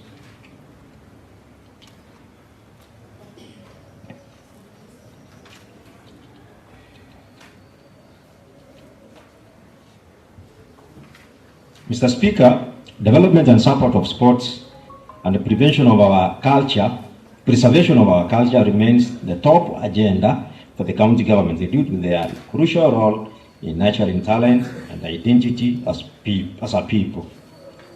To this end, I propose the following allocations: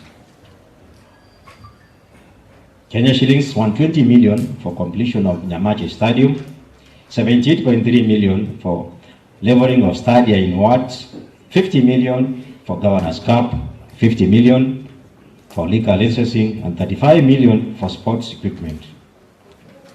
C. Sustainable environmental conservation. Mr. Speaker, honorable members, climate change poses a real threat to our livelihood and therefore requires collective efforts to adopt to mitigate its impact on our environment.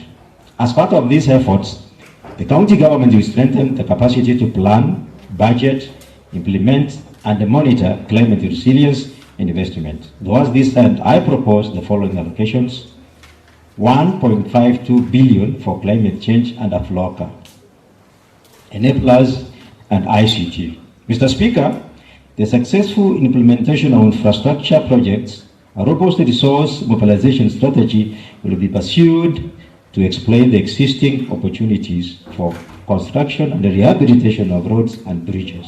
In this financial year 2026-2027, priority will be given towards completion and the maintenance of all roads under construction and revenue automation and digitization.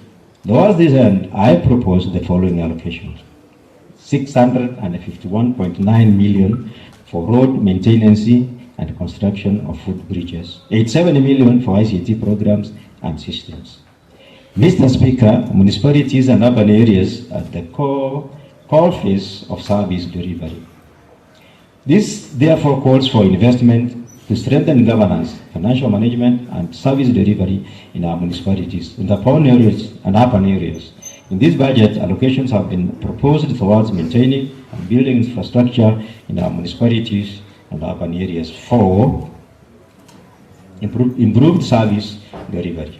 To this end, Mr. Speaker, I propose the following allocations: 143.4 million for infrastructure development of Kisii municipality, 70 million for Kenya Urban Support Program institutional grant, 225 million for Kenya Urban Support Program upon development grant, 269.6 million for street lighting, 30 million for construction of urban roads in urban centers, 240 million for contracted cleaning services, devolution and governance.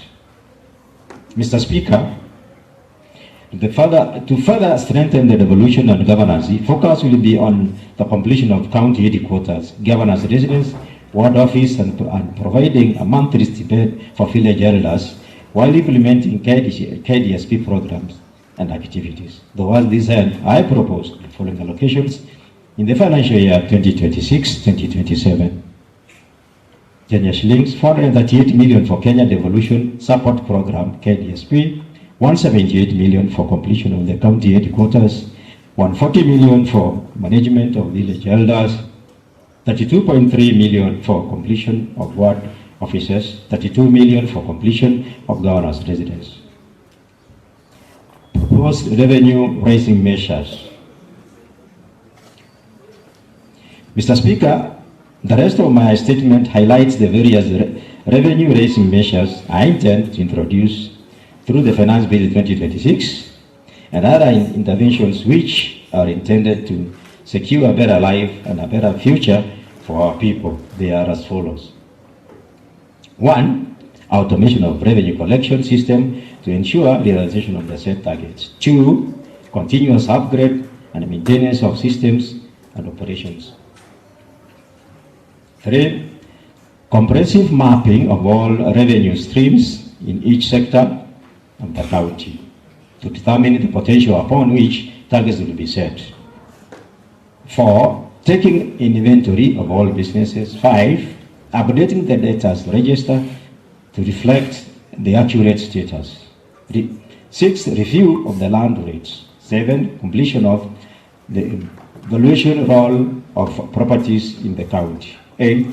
Strengthening of internal revenue administration control systems, procedures for revenue collection and accounting and reporting. 9. Soliciting funding for key projects and the programs outlined in this budget. 10. Use of USSD card. 11. Deliberate, intensive, and well-coordinated staff development programs for improved skills. 12.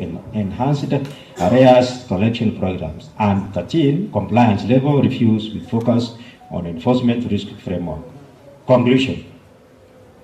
Mr. Speaker, today is about delivering on the hope for a better life and a better future. This budget supports economic activity while raising future economic prospects, direct spending towards the social sectors, and invest in county capability and critical infrastructure. Mr. Speaker, all the while we are promoting physical sustainability to ensure that future generations are not burdened by the decisions we make today. We are not there yet, but I believe there's a consensus in this House and around the county that this is the destination we need to strive for. Mr. Speaker, the journey to Abera Kisii County belongs to all of us. It requires active participation from all of us. Together we can overcome the challenges we face today. Together we can build the Kisii County we want. Together we shall benefit from our wealth and prosperity. And together we can chart pathways for a better life and a better future as we remain resolute and steadfast. Mr. Speaker, for us to achieve our goals, some challenges need to be overcome. This calls for all accounting officers in their respective departments to maintain physical discipline.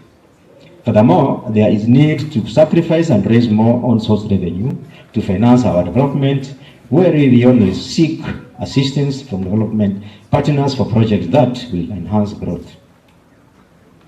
Mr. Speaker, a Kisii County that guarantees a better life and a better future is possible where everyone is accountable for their actions, where the leadership governs justly, invests in citizens and creates opportunities for all, and citizens rise in the occasion to perform their civic duties and responsibilities.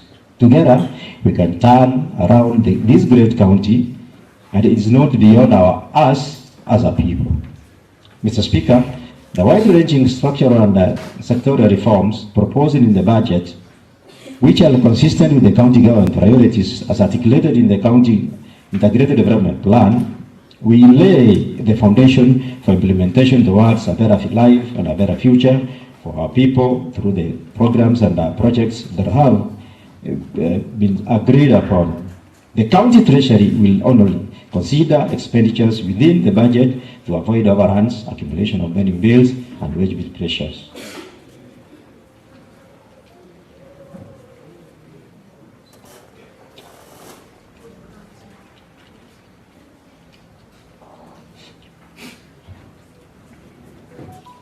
Mr. Speaker, for the county government to have enough resources for development needs, every person is called upon to pay their fair share of revenue, and therefore appeal to our people to be revenue compliant. Mr. Speaker, as I close, allow me to express my gratitude to His Excellency the Governor and His Excellency the Deputy Governor for the wisdom of their counsel and the calm of their leadership. Our county is in safe hands.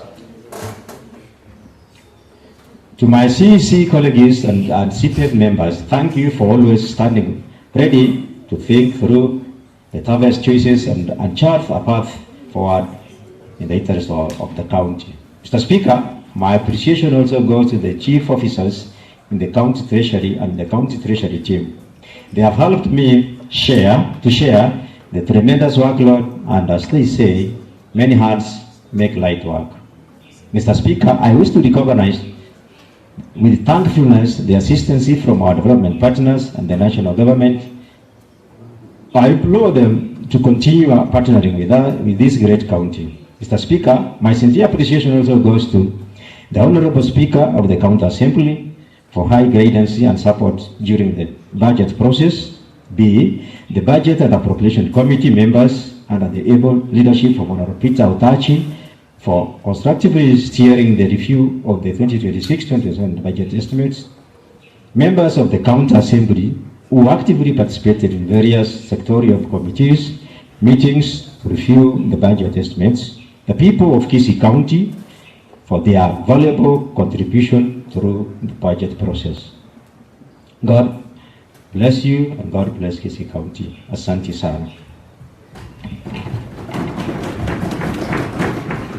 Thank you, Waziri, for that highlights of the budget. Mr. Speaker, you will recall that on 30th April 2026, I submitted to this House the budget estimates as required by the Public Finance Management Act 2012. Today, I submit the following documents to this Honorable House and I request that you graciously receive them. 1. Budget statement for the financial year 2026-2027. 2. Finance Bill 2026. 3. Budget highlights, the Mwananchi Guide for the financial year 2026-2027 budget. Thank you, Honorable Speaker. Mr. Speaker, I table. Thank you, Wasiri. You know, the wordings of tabling and all that is for the honorable members. They can contribute, so don't worry. Thank you very much for this highlight, for that highlights of the budget. Honorable members, as Wasiri gets out, we will remain seated. So little majority, you can now see off the Wasiri for finance.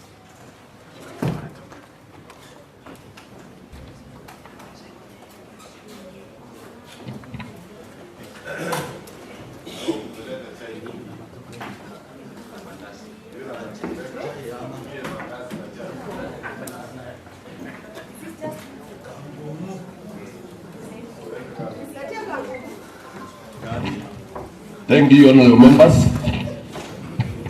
Back to our business, honorable members. The House stand adjourned until Wednesday, 17 June 2026 at 9 a.m.